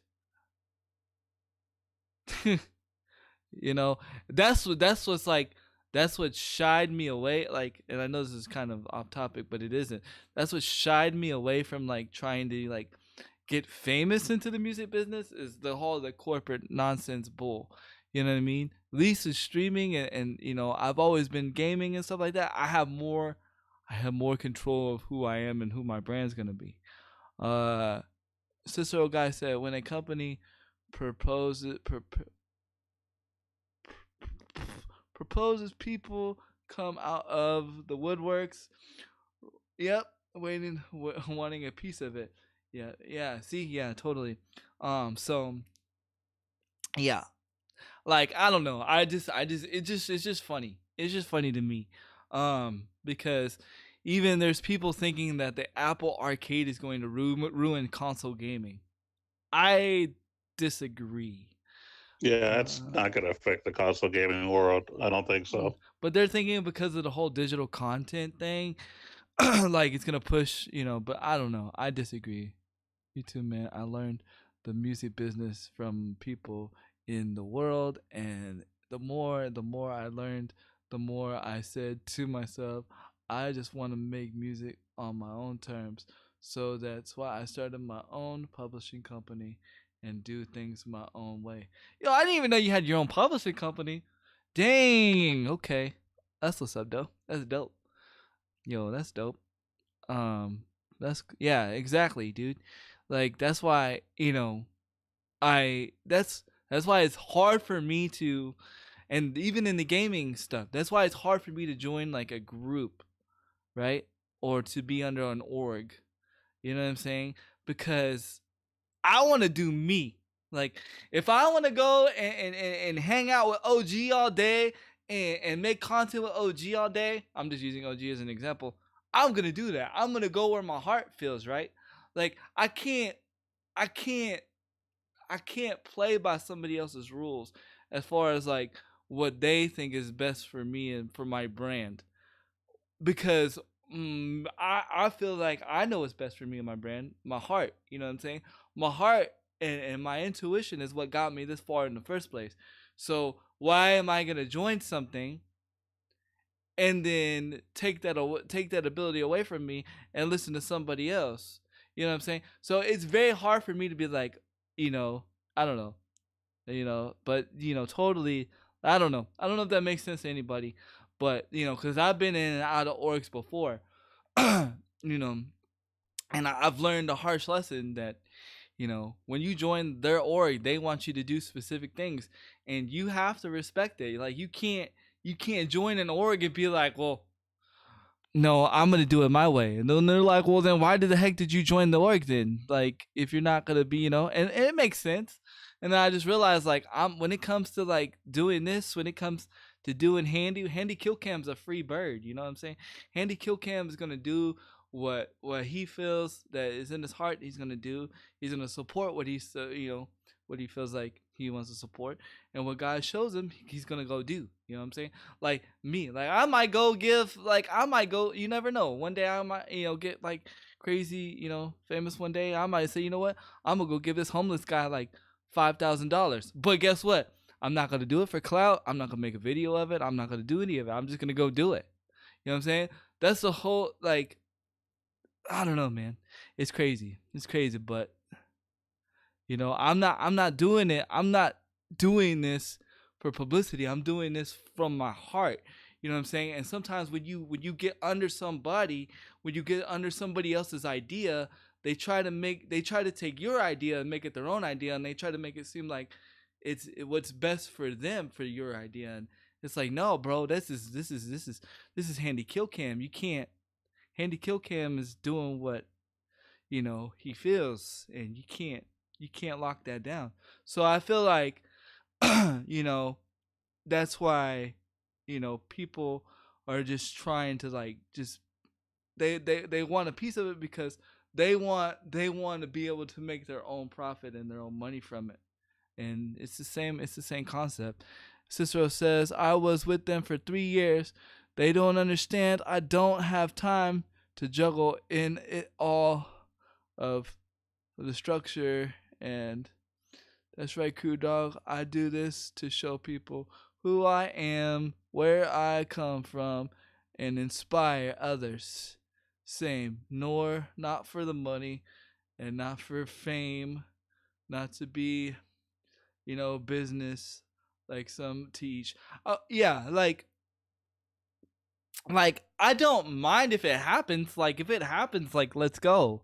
You know what I mean? But at the end of the day, I'm gonna keep doing what got me there. And I feel like that's what people, like, they lose track of. It's like when they get there, when they accidentally get there, they're like, oh, okay, well, now we got to change this now, because no, you got to do when you get there. I mean, yeah, but you need to do it. Yeah, exactly. You need to do it from your own heart, because if you don't do, it doesn't matter what you do in life. If you're not doing it from your own heart, then you're doing it for the wrong reasons. You know what I'm saying? And you need to do it in the way, on your own terms and your own rules. Yeah, exactly. Exactly. Like, that's why I always used to hate, like, this is gonna sound weird, right? Like, this is why I always hated like doing projects for other people when it came to like doing music and stuff. Like, I hated recording other people, not because like I don't like recording other people. I do, but then they would like want me to, like, oh, you need to do, like, they would give me a timeline. You need to do this like in 3 days. And I'm like, bro, I can only do it when I'm inspired to do it. Like, I can't do it in 3 days. Like, I work differently. Like, I can't, like, I only, like, do what I'm inspired to do. It's the same thing with streaming. Like, I'm only gonna, if I'm inspired to play Fortnite, I'm only gonna play Fortnite. Like, and that's where I'm inspired right now. I'm inspired to play Fortnite. Same thing, and that's why I almost switched to Mixer completely, because, to be honest with you, if I'm gonna be completely honest with you, I was feeling more creative inspiration from Mixer, not from like Mixer itself, like from the people, but from like what I can do. It's like this. It's like Twitch has like this is how I played it in my mind. Twitch has 24 colors, right? That you can color with, right? But Mixer has 64 colors. And then I was like, man, what could I do with them 64 colors? But then I started to realize and started to think, I'm like, well, do I really need all 64 colors? Because I'm doing fine mastering these 24 colors where I'm at. And that's where I had to come from my perspective. And he said, yep, exactly. Thankfully, I found a group of people who support me on my own terms and not on a schedule consistently? Is it something you can put up with on a schedule? It takes time. Yeah. Like the schedule thing for me, like it's worked out good. But there's just sometimes like life happens and I just gotta just sit back and hold on. Dang, Chad, Chad, I love you guys, man. Chad would be lit. Chad be so lit. Oh, gee, I wish you could see it right now, but it's crazy. I can't keep up, man. He says I have 4 songs and music videos I'm working on right now. People think that it's too easy to crank out music. Are you? And I'm not even gonna finish that statement because I already know where you're going with this, and I'm gonna tell you why people think it's so easy, because there's no effort in music making anymore. Like I can make a stupid song about Doritos right now, put some auto-tune on it, slap it, put it to a nice trap beat. Guess what? That song is gonna do better. It's gonna do better than the song that I put more effort in. And then because I'm on the wrong look, and I'm not saying me as a person, but because I'm on the wrong mindset, I'm gonna go towards the thing that got me more exposure. So I'm gonna be making more Dorito songs with trap beats. You know what I'm saying? So yeah, it's crazy. Deadlines are only good when it comes to getting paid or your health. Other than that, yeah, exactly. Okay, OG, I'm sorry again, sir. I'm sorry. Chat. Oh, you ain't gotta apologize to me. It's good, man. There's nothing wrong with this. Yeah. So, Kudok said deadlines are only good when it concerns to getting paid or your health. Other than that, I have to feel inspired to do something that it's only a hobby. I mean, technically we are getting paid, but like I'm not getting paid like that from Twitch. Yeah, but I mean, yeah, I get what you're saying, but I do take Twitch seriously to the point to like it's weird, right? Because I know it's what we say, but I take Twitch to the point to where like I do want to be here every day at 10 o'clock in the morning, not because, but for me, you know what I'm saying? And I do want to make sure that I always bring out positive content, because at the end of the day, you don't know who you're inspiring right now. You know what I'm saying? And I wouldn't want to be I wouldn't want to wrongly inform somebody when it comes to like life. You know what I'm saying? Maybe in gaming we always make mistakes as far as you know, like, you know, when it comes to these gaming topics, you know, stuff like that. But when it comes to life, I wouldn't want to misdirect you on how to handle a situation, because at the end of the day, like even though, you know, we don't want to like, you know, be doctors or whatever, or psychiatrists or whatever the case may be, some people look we some to some people we are that medicine, we are that release, we are that freedom, we are that peace. Yo, that kind of rhymed. Yo, let's go.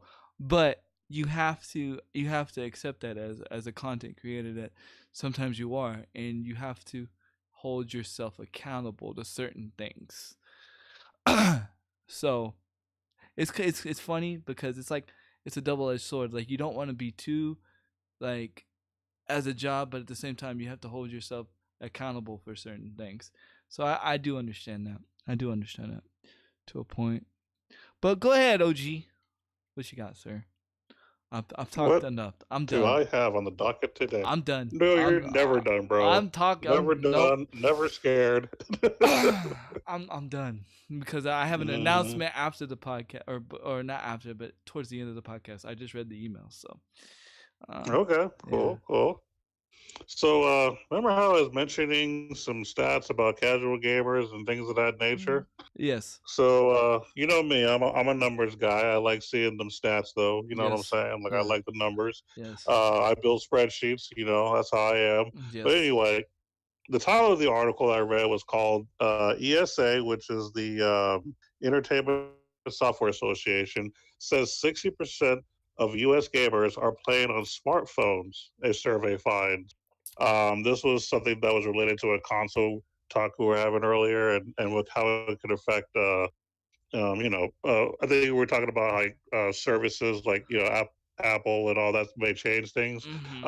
It doesn't change things because have already changed naturally.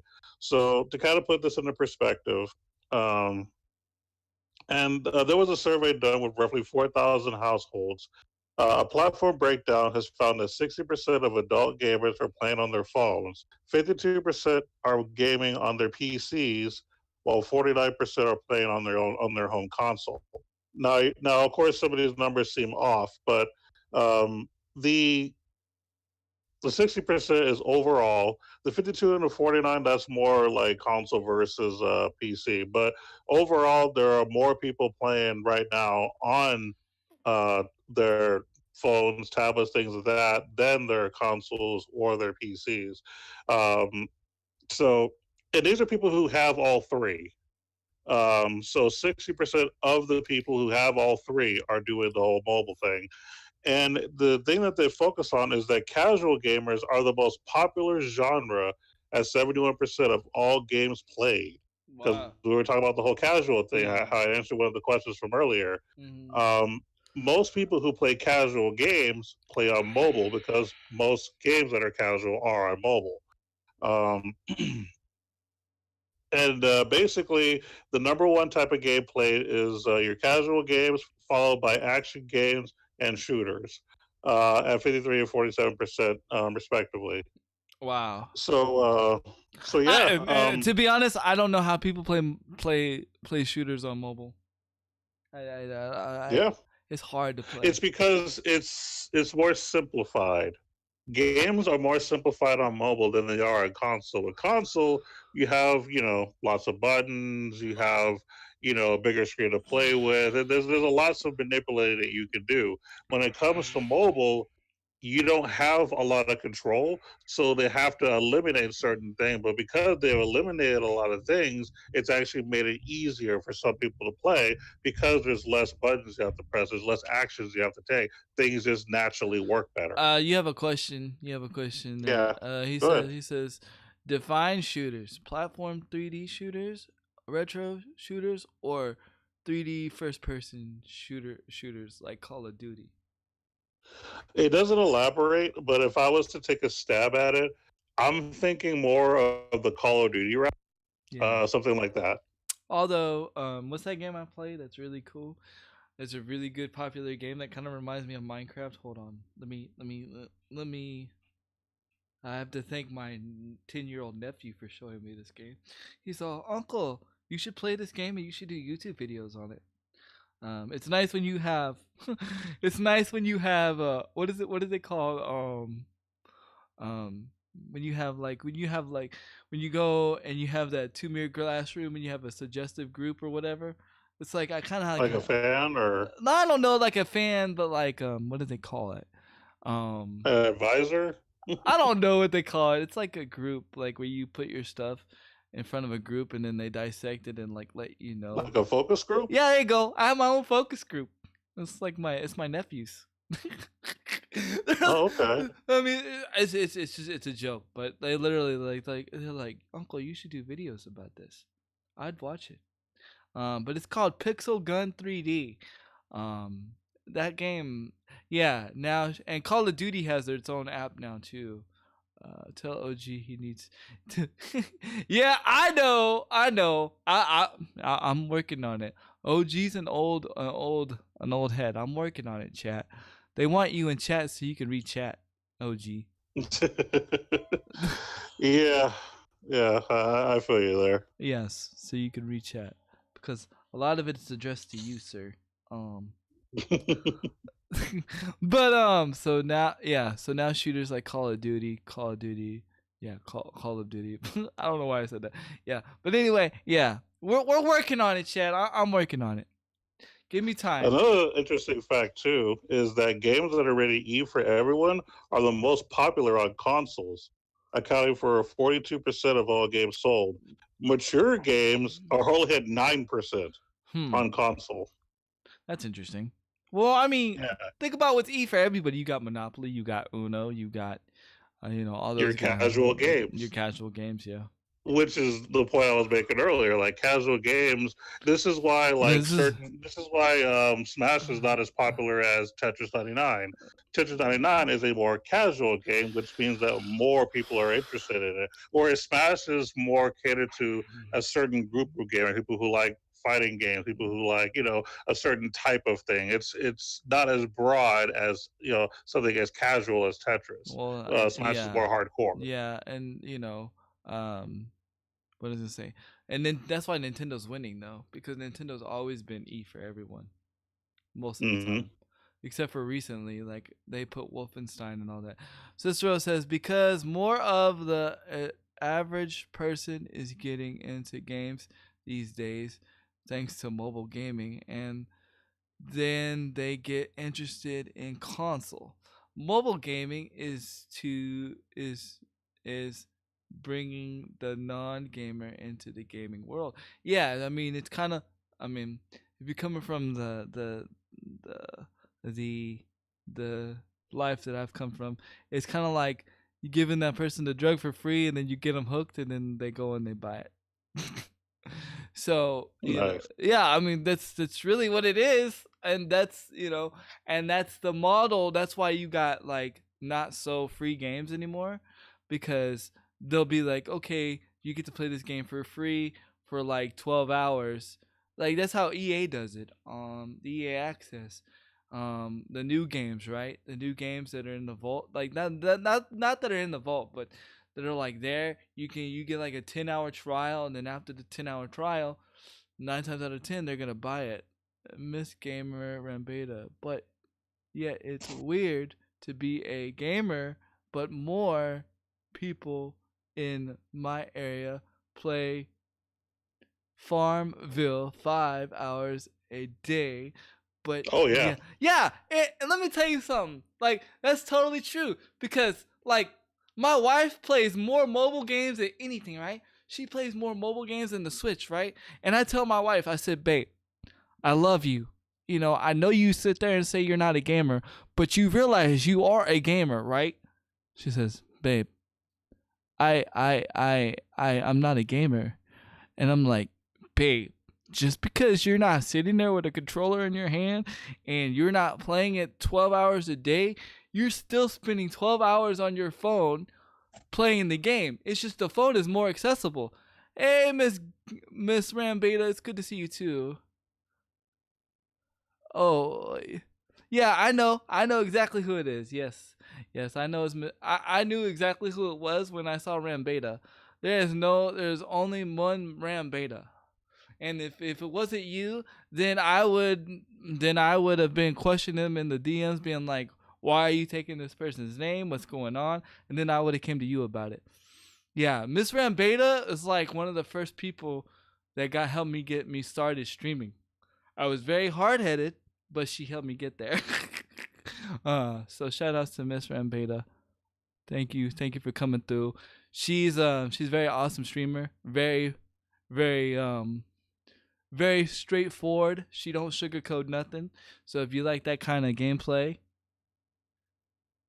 thank you, Miss Rambeta. Go check her out. I don't know her schedule because, as far as I know, I see her on at random times, but she's always got a room full of people. You've been really growing. Shout outs to you. I don't know what your plans are, but you're getting there. I don't know what your goal is, but you're getting there. That's all I know. Thank you, Miss Rambeta. I hope your day is going well. But yeah, me and my wife have this discussion all the time. I'm like, you realize you're gaming, right? And it'll be like some stupid game, like it'll be like a crossword puzzle game or Zombie Tsunami. That's her favorite game. My wife's been playing the same mobile game for 6 years. Oh yeah. Yeah, when people find that game they really love, it's a long-term commitment. That's why there are certain mobile games I played for like 3 to 5 years because I was into it that much. But you brought up Farm Saga, which is funny because there was a woman I used to work with that I used to be close with at one time, and that's all she played. She's like, oh, I like doing a little thing here, a little thing. She would get hyped and excited about it. I'm like, wow, it's the simple things. Yeah, I admit I still get Pokemon Go on my phone. Yo, that's popular too. I can't do Pokemon Go. I mean, I tried, but I mean, I have a lot of friends in my inner circle who actually still play Pokemon Go to this day. Like, there have been a few times where like I bumped into them, or like we got together to eat or something, and all of a sudden they're like, "Oh, there's a Pokemon here. Hold up a sec." I'm like, "What?" It's just so funny. It's a good thing. I love it. Yeah, same here, Rambanda. I really don't leave my house, and the one time I did leave my house to play Pokemon Go, me and my wife were driving, and we accidentally stopped in the middle of the road to catch a Pokemon. But it was Pikachu though. I wanted Pikachu at the time, but yeah. Gotta get that Pikachu though. Pika. Yeah, yo. yeah, because I was dumb. I didn't try to get Pikachu off the beginning. I picked somebody else because I was like, oh, I'll get Pikachu at another time. No. But anyway, yeah, I don't play Pokemon. By the way, I'm trying something different right now for you guys. I just use my phone to log into Twitch, which is something I don't normally do. And I can actually see the chat now. So hopefully my connection doesn't die. Praise the Lord! Yeah. Oh, I've been trying to get you to do that since like episode 70, and we're like on episode 120. Oh my God, praise the Lord! Oh my Jesus! Oh God! He said, "Oh my God! You're welcome. If I nearly caused a crash in London with my dang, yeah, see, yeah, yeah. Pokemon Go be dangerous. Yeah, it is. Yeah. Although I still haven't tried the one game I do be playing right now, which is really stupid and fun, but it's fun. Is I play I have to look it up because I don't remember the name. It's what is it? Weren't you playing that Jurassic Park collector thing for a while? Yeah, I was. I still have it on my phone, but you know how I am, dude. Like I don't know. I get still with mobile games. Backlog. Dude, I am dude. I still have Star Ocean on my phone. That was actually a fun game. You told me to try it. I actually did like it. I need to demo that one day. Yeah, that is a fun game. It's really good. It's really good, but I have not. What is this game called, chat? Oh, it's called Coin Master. That's what it's called. Coin Master, and I play it with an old family friend, family member of mine, and that's the main reason why I play it. Yes, you got it. Oh my God! See, you already know. I love attacking my friends and taking their money. Like it sounds so toxic and so mean, but. Yeah, this is why I like you. So it's like my family member taught me about this game, and I was like, this is fun. I literally play that game as soon as I wake up. Crew Dog, don't get butthurt. I tried playing Slot Mania. For some reason, it won't load up. It won't load up on my phone. My wife is good. My wife started this new diet. She's been on it for 3 weeks. Confirmation, chat. In 3 weeks, my wife has lost 22 pounds. So. That's amazing on this new diet that she's doing. So that's freaking awesome. My daughter's doing well. Actually, I just got confirmation that she's sick right now from the school. So if she has a fever, my wife's going to have to go pick her up. That's no fun. But other than that, like we've been doing really good. We're trying to get into the routine of doing Saturday Twitch streams, but it's just so hard because our family is used to, like, our extended family is used to, like, us being, like, available on the weekends. So it's hard for us to always, like, stream because then they're like, because we're not gonna be like, oh well, no, we gotta stream, so we can't spend time with you guys. Like you gotta spend time with family when you have an opportunity because tomorrow's never promised. So, he said the same. To be honest, there's no. Yo, I don't even remember the last Pokemon I got was like 4 years ago. No, 3 years ago. 2 years. However long it came out. Go. And I was crazy. That was back when Nadeshot was playing it and you had to download the APK just to play the game. I downloaded the APK to play the game. And then I tried the cheat that everybody was doing, but I did it because I don't really walk around.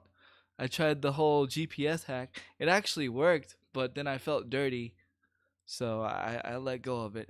Pretty much the GPS hack was is you can trick your phone to make it think like you're in other location, even though you're in the same location, and you can get the Pokemon. You can get all the Pokemon you wanted.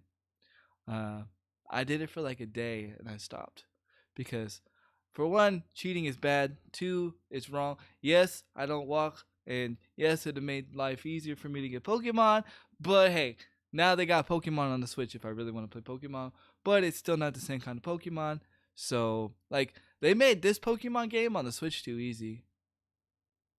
Wow, I clicked on my name and I've been yeah, you are like one of my day ones. You were my first overlay, you were my first um you were my first panels. You were a lot of my that sounds weird when I say this, but you were a lot of my first on Twitch. So you've helped me come a long way. You would sit there and be patient with me on you'd sit there and be patient with me on trying to figure out how to get my stream to work right and all that good stuff. Like, you taught me a lot of knowledge back in the day that I still use to this day. I still stream from a laptop. And there's nothing wrong with that. Yeah. And Handy Kill Cam knew each other. You are both. Yeah, man. I've known, man. Look, I'm gonna tell you what. Princess Rambeta and CBNX Ghost and Cybernetic Frog are the three reasons why I stream today. They're the ones that pushed me to where I am today. Without them, like, I may not be around them as much as I used to be or whatever, but that's just because we're all on our separate paths, right? But these people were like the three pillars in my life that got me started to where I'm going. So shout outs to all three of them. Yeah, I did it myself, but you guys, when I didn't want to do it, when I didn't think that there was when I didn't think streaming was a thing for me, you guys showed me that there was. So, and when I didn't know anything about graphics, I didn't have no money, no nothing. Y'all really helped me get off the ground and stuff. So, yeah, y'all. So don't think that y'all didn't help, because y'all did. So take the credit where the credit's due, Miss Rambeta. But I hope your family's doing well. Yourself. I hope you're doing well. Hope everything's good over there. Hope you get partnered soon. I know you don't want to. Get partnered. But because I know that's not a big thing to you, but you should, just because it's nice to have. You should just go for it anyway. Why not? I know you could do it. You already know you could do it, and you know it. But definitely. So, yeah, man, it's been good. So, I don't know. Should I announce my good news now, OG? Or you can, after a quick message from a wonderful event coming soon. I don't know if you've heard of this or not, but this is this random thing that I never ever talk about. That's dear to my heart. You know what I'm saying? This little charity thing that happens twice a year. About video games and how fast they can be, and how all gamers are getting together. I mean, you may not understand this, but let me just make it simple. Summer Games Done Quick. That's right, ladies and gentlemen. They will be here June 23rd to June 30th for all of your speedrunning needs. For raising money, they do one for the Prevent Cancer Foundation, and then the other one is for the Doctors Without Borders. So I just want to advertise and hype them up. It will be a good thing. Everybody, please be there. Show us some love, and if you have $1 or $2, go ahead and donate to them. Like lately, they've been so hyped that they've been easily hitting $1 million in a week. You know what I mean? Like, yes. That's a big deal. Us gamers getting together to show that, you know what? Yeah, we like to play video games, but we actually help the world. You know what I mean? And we all come together. So this is kind of like my video game holiday. It's like if you could just take like a week off a year, it would be for Games Done Quick. And you know what I'm saying? And hopefully during that holiday, he'll come over and visit his friend. And we can watch Games Done Quick on my TV. And we can play Smash. I'm just saying. Oh, that's Play Smash, not Smash. Play Smash. Let me. I'm just saying. You must clarify. I must clarify for people's minds in chat sometimes. That's awesome. Yeah, I was actually watching a little bit of it a couple of days ago, 2 days ago. It was like for some reason it was on. It was streaming. So I was watching. Yeah, they do. It's called like a hot fix or something like that, where they do like little smaller things here and there.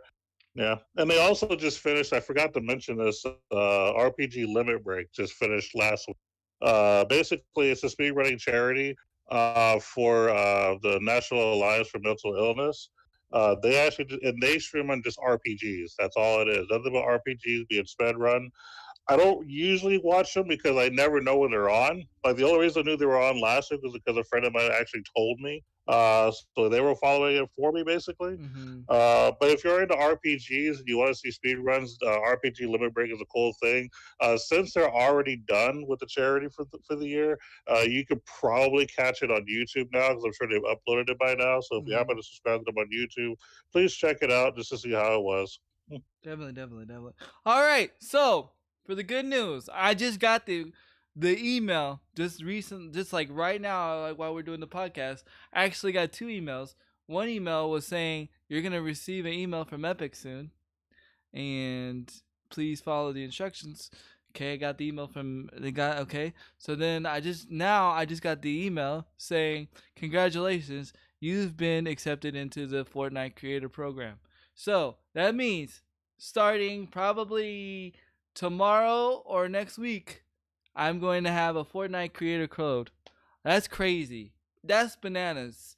Cause I don't know anybody like that's like on my level that cause I'm not a big important like popular streamer. I don't know anybody like that's on my level that has a code. Thanks to one of my subscribers, one of my followers. She pushed me to do it. I was like, I don't know. And they're like, no, you should do it. You should totally do it. I've been officially accepted, so technically I'm gonna be getting technically sponsored by Fortnite. It's pretty freaking crazy. That's freaking bananas. So that is good news. That is good news. So whoever's buying skins, check out your boy Handy Killcam's code, because that's probably going to be the code name is Handy Killcam. Yeah, it's freaking amazing. So again, always try. You never know. Just because the stats might say no, just because your numbers might say no, people are going to say yes. Sorry. Oh, you're good. You're good. Trust me, people swear all the time. I can't control people's mouths. I can control mine. I can't control other people's mouths. You know what I'm saying? That's the way I've learned. You know what I'm saying? I can only control mine. So yes. So after the stream, I will be filling out that information. Thank you so much. So all you kids, use code HandyKillCam. No, I'm just kidding. It's not up yet. Don't use it. That's freaking awesome. Use code Handy. Use code Handy. I'm probably just gonna go Handy. Well, they probably made me choose Handy Killcam. But yeah, that's freaking crazy, dude. It's freaking bananas. And it's really cool because I've been really doing well in Fortnite lately. So it's awesome. So now we're really gonna be grinding Fortnite. Thank you, Epic. Thank you for the person that told me to do it. You're awesome. I don't know if they're in the room yet still or not, but I'll end up sliding in their DMs and letting them know. So, but yeah, that's my good news. That's fantastic news. That is fantastic news. That is totally fantastic news. Is there anything else you needed to discuss there, OG? There's only one other thing that I'll bring up. It's my least favorite of topics, but I have to bring it up only because it has to do with something we love just talking about sometimes, which is loot boxes. Oh, yes. Oh, yeah, it's that time. So I found an article.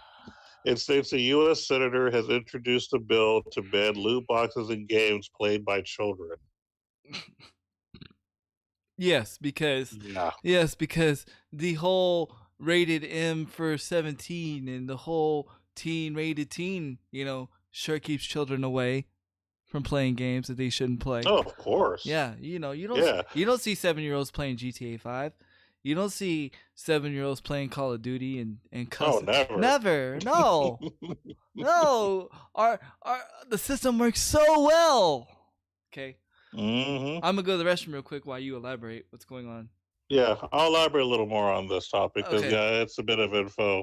But yeah, basically, there's a Republican senator in Missouri who stated that he's introducing a bill designed to ban these loot boxes as far as like the pay-to-win monetization mechanics in games played by children.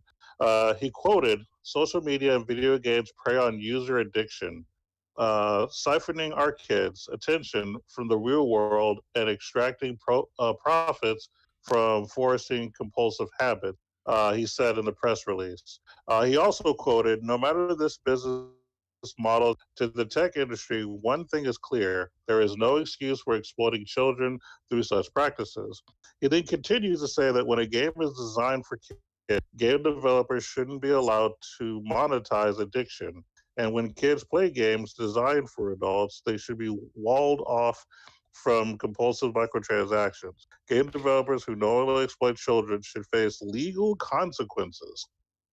So basically, he's kind of pushing the whole idea of, getting rid of monetizations in general. But here's the question I have. So, are you just going to say no games at all can have monetizations? Because how do you know what children are playing? So by saying this, what you're literally saying is that there should be no monetization at all in games, because you say children, right? And it almost sounds like you think that that they don't play certain type of games like adult games and stuff, which they play as well. So that means that even adults who want to kind of help out and throw money at the screen are not going to be able to, because you're kind of throwing the children thing in front of it as a cover to push your agenda. Now, granted, what he's saying, I mean, I understand where the guy's coming from. He doesn't want children to, be able to do this, but at the same time, you're also messing with the adults who do want to support the company. And there is no way to balance that, because you can't just say that we're going to allow monetizations in one game and not another, because you don't know who's playing what. There's no way to regulate that. You could use any kind of survey you want. At the end of the day, young kids are playing all types of games. So basically, you're literally just saying that there'll be no monetization. Now, I know a lot of people don't like the whole pay to win thing, and then I kind of understand that. But some people like to, there are ways to limit that to where only certain things can be bought once per month, or you just limit it to buying skins. You know what I mean? Like, so there are ways to safely monetize. And at the same time, even for these games, a lot of times what happens, and I know this because of the field that I'm in, a lot of times these kids are using like their parents' cards to make these transactions. So that's a thing too that I see all the time, and unfortunately, a lot of parents don't realize that their kids are able to do this, because they'll say things like, "Oh, my kid doesn't have my card. There's no way my kids could have done this." And I'm like, "Oh, okay, so you've never put your card number in your mobile device or in your PlayStation 4 or whatever." And they say, "Oh, yeah, I did it one time." I was like, "Well, there you go. Once your card number is in a system, whether it be a phone, a tablet, a PlayStation, an Xbox, your card number is stored. So anyone that has access to it can make charges anytime they want." So by doing this, you do eliminate the parent being surprised or random charge on their account. But at the same time, those of us adults who do want to, support the company a little bit more can't do it now because of this. So there's really no good middle ground, unfortunately, because you can't just, get rid of monetization for one game and not another, because kids play all types of games. You know what I'm saying? So that's kind of where that I am on that one. Um, I'm one of the few people who actually doesn't mind monetization in games. I would rather be able to pay, like, let's say $5 to have, like, a skin here and there, than to literally have to watch commercials all the time. You know what I mean? So that's kind of where I'm at with that. But yeah, it's a thing.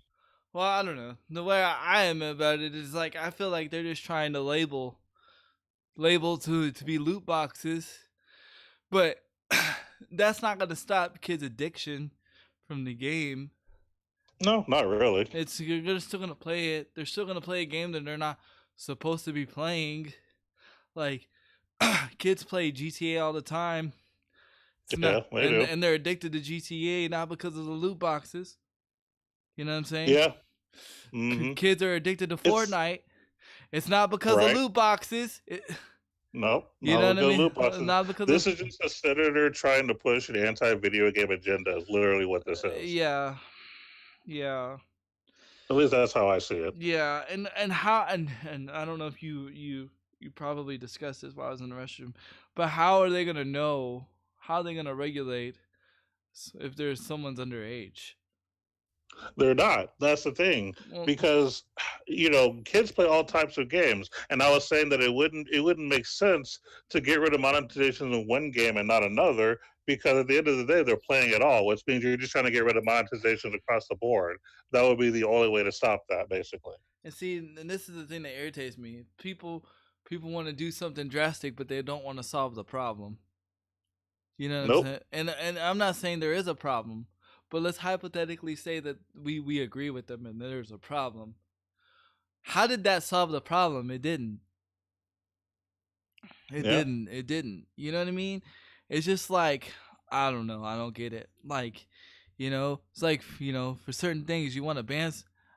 Hey, if I can pay to kick our ass on COD, then I'm down. Yo, I mean, that's the thing. Like, like, I don't understand. Like, nothing is making you pay. Nothing is making you feel obligated but yourself. That's the thing. Yeah. Like you know what I mean? Like the whole thing about like the whole what is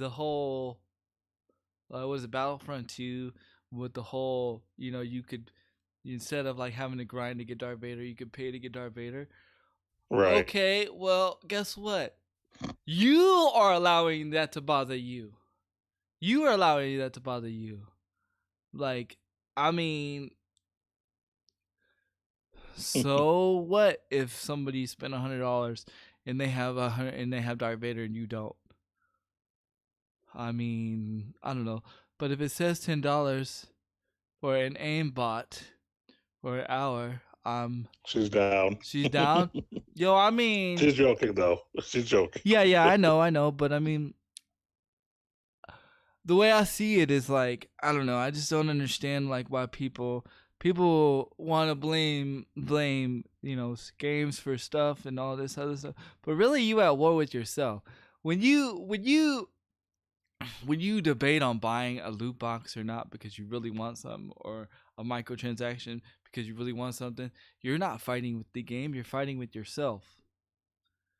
Yeah, because at the end of the day, we need to be held accountable and take responsibility, and stop trying to say, "Oh, games are doing this to our kids." No, it's the parents first and foremost not monitoring and not putting safety precautions on their accounts, where you can put, I don't know, a password on it, or just not put the card on there at all, or even the safest thing that I tell people to do, just get a prepaid reloadable card for Sony if you're big on Sony, but you don't want to spend too much money, or you don't want your kids to spend too much money. Buy one of those prepaid cards, put $10 on it, and say, here's the card.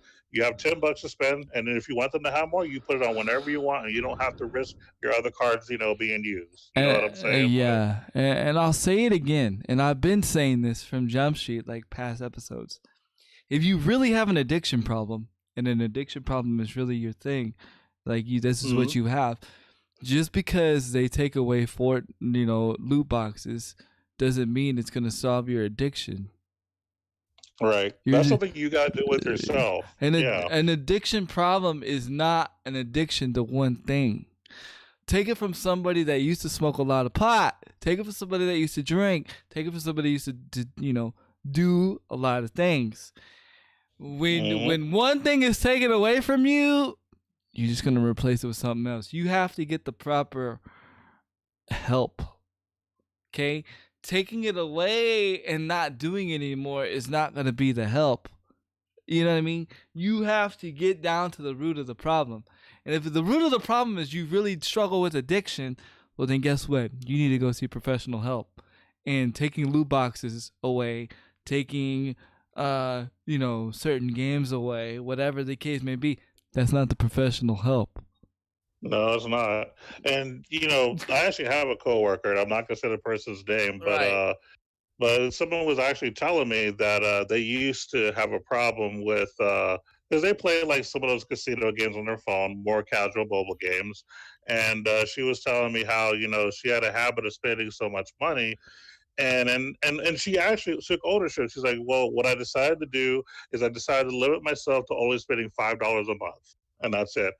And she kept to it, and she slowly started getting better to the point to where after a while she didn't even want to do it anymore. She was still playing the game and having fun, right, but she took responsibility and took steps to limit herself. So you can do it.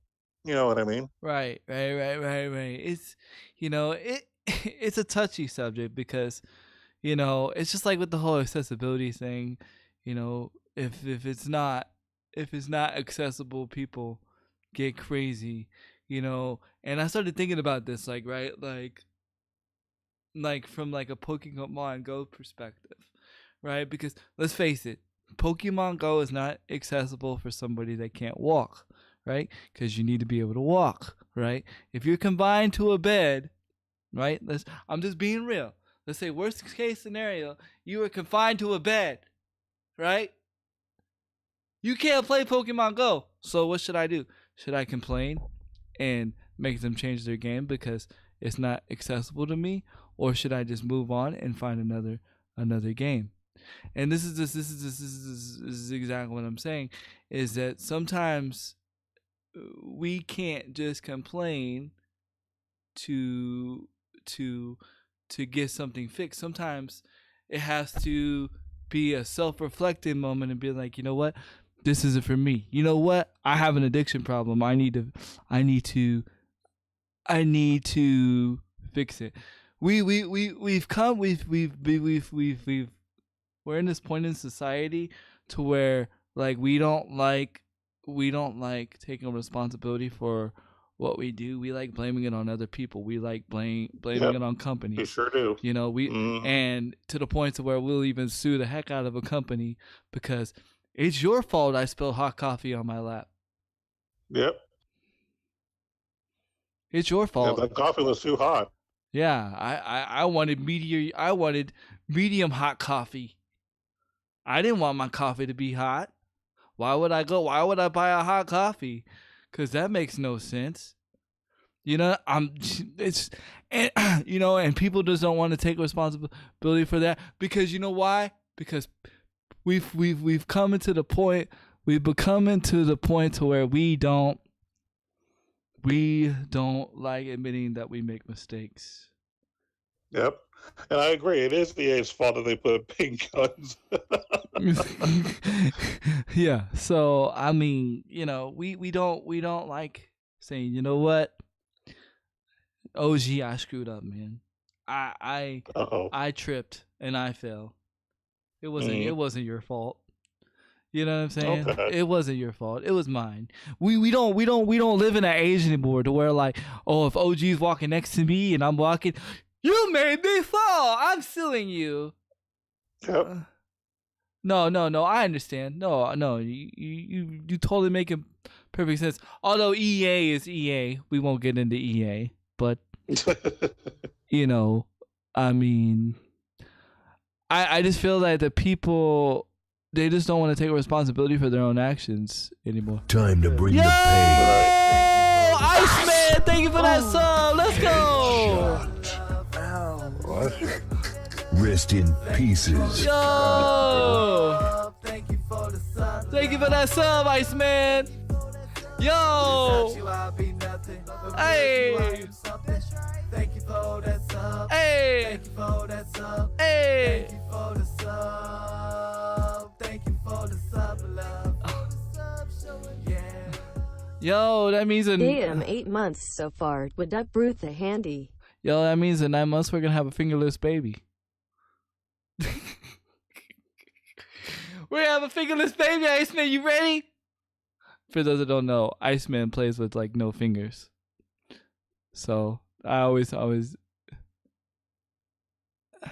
Yo, Time to bring the pain. Mr. Ed Beta, let's go!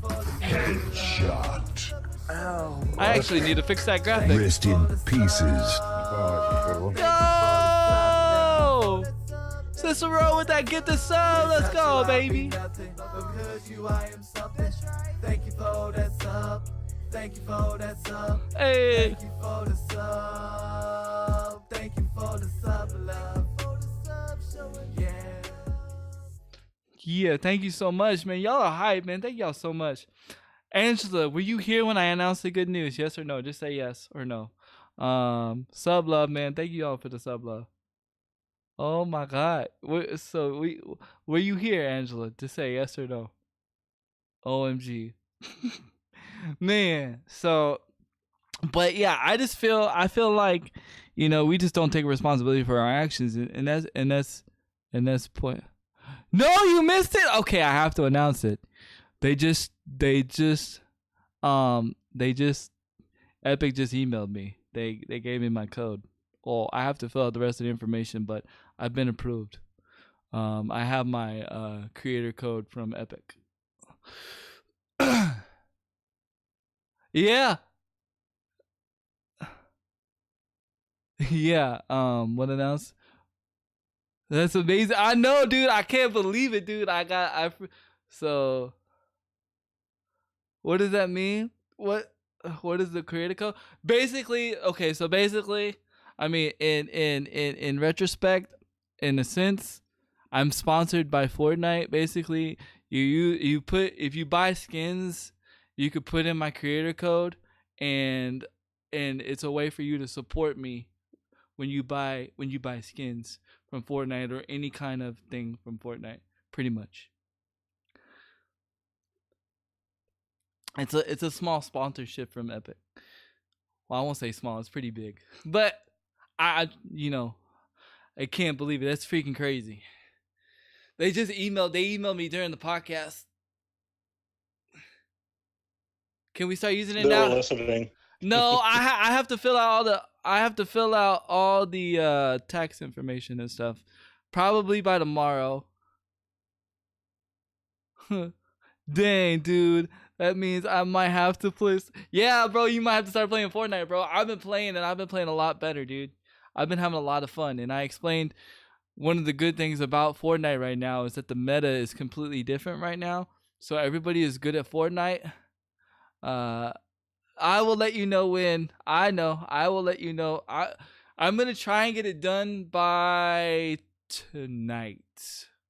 So if I do, I will announce it on. You've been loving Black Ops. See, I've been staying away from Black Ops 4. I will let you know. I will tweet it out tonight if I get it done tonight, because I have to fill out all the tax ID stuff, and yeah, I know, right? It's crazy. I redid it yesterday, and then like when I redid it, like the guy reached out to me like that, like ASAP, and then he was like, bam, bam, bam. I know, dude, it's so crazy. I know, man. Black Ops 4 is good. Okay, I'm not gonna say it's not good. I get in spurts, man. I get in spurts. Dude, I'm proud of you at the moment, man. Would they do? Would they? I'll email them once I get all the information done and do my part. I will. Thank you, Rampeda. I will go a step further. But I'm not gonna like ask right away, because I don't want it to make it seem like, you know, that's the main reason why I'm doing it, because I want to be able to, you know, use it to its full potential. So I'm probably gonna wait a couple of weeks and then ask, and then.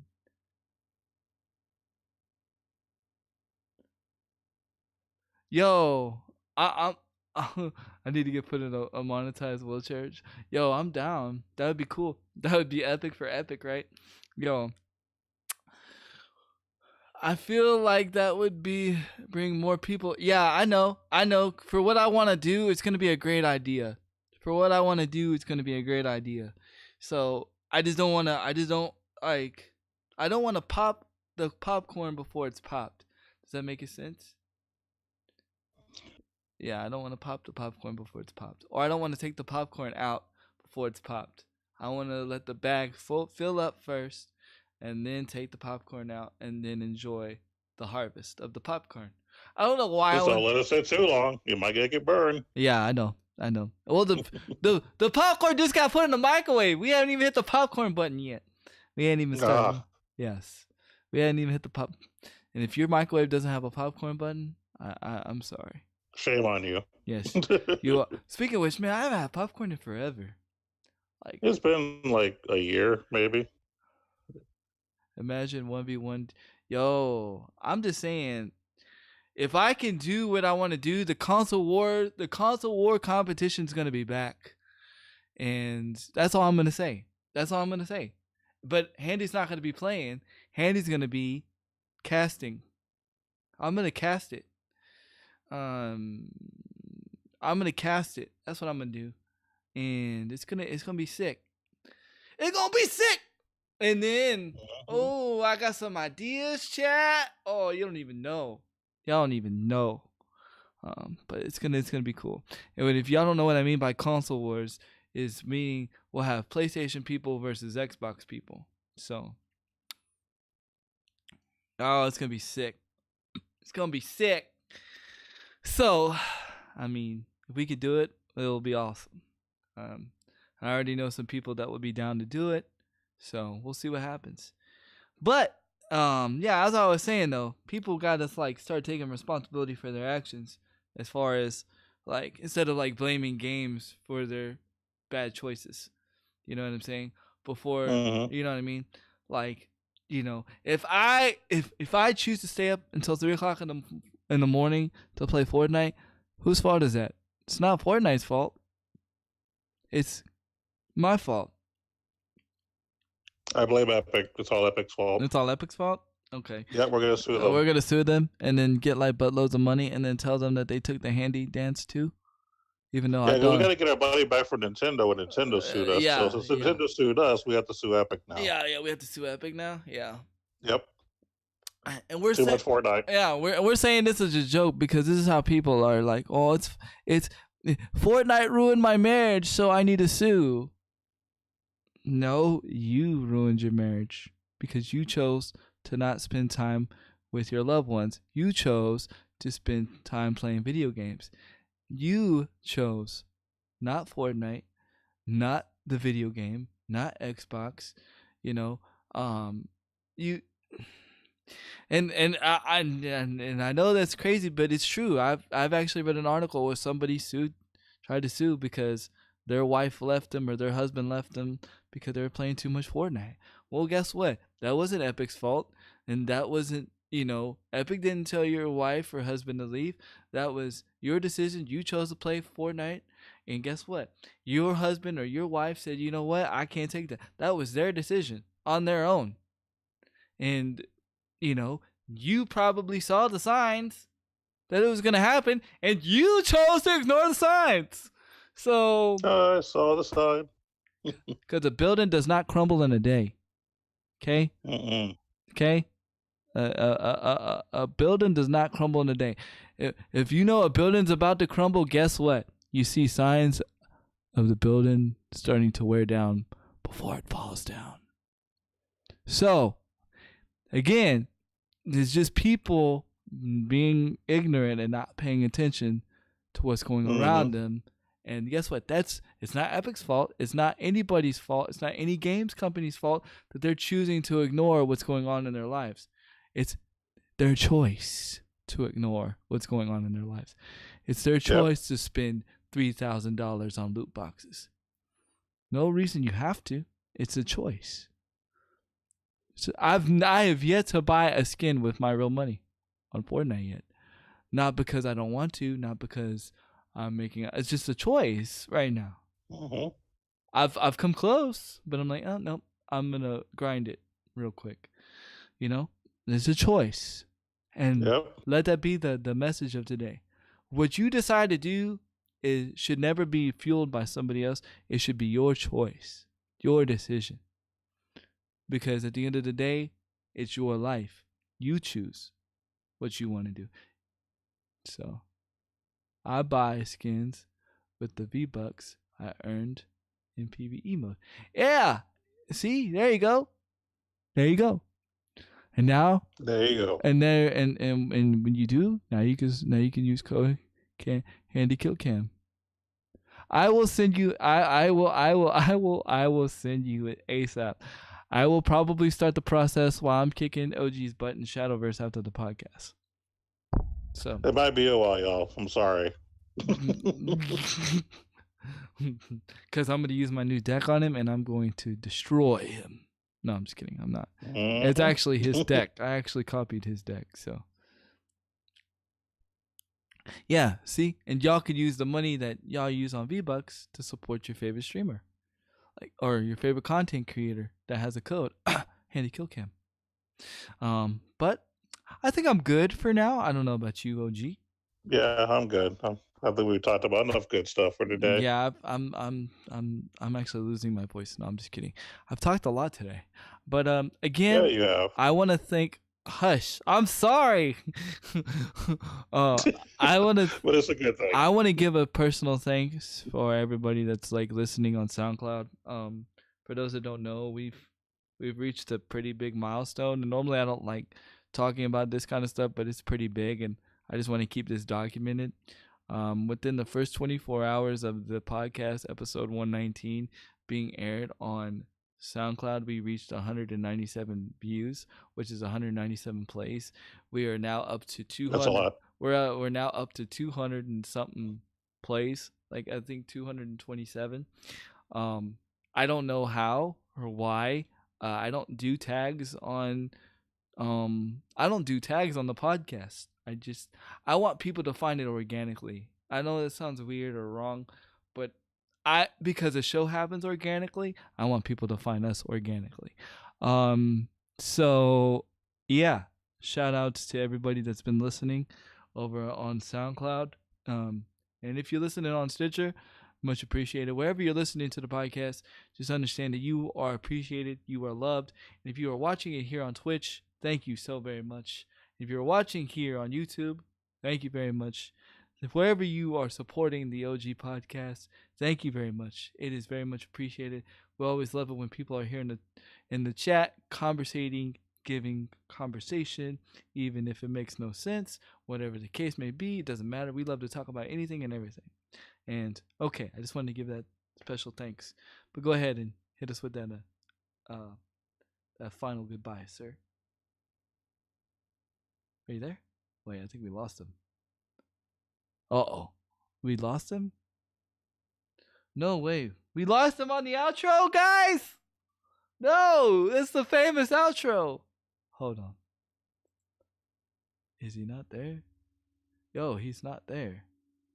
Oh, he's there. Oh, he's gone now. I don't know what happened. Are you there? Okay, can you hear me now? Yes, I can! Woohoo!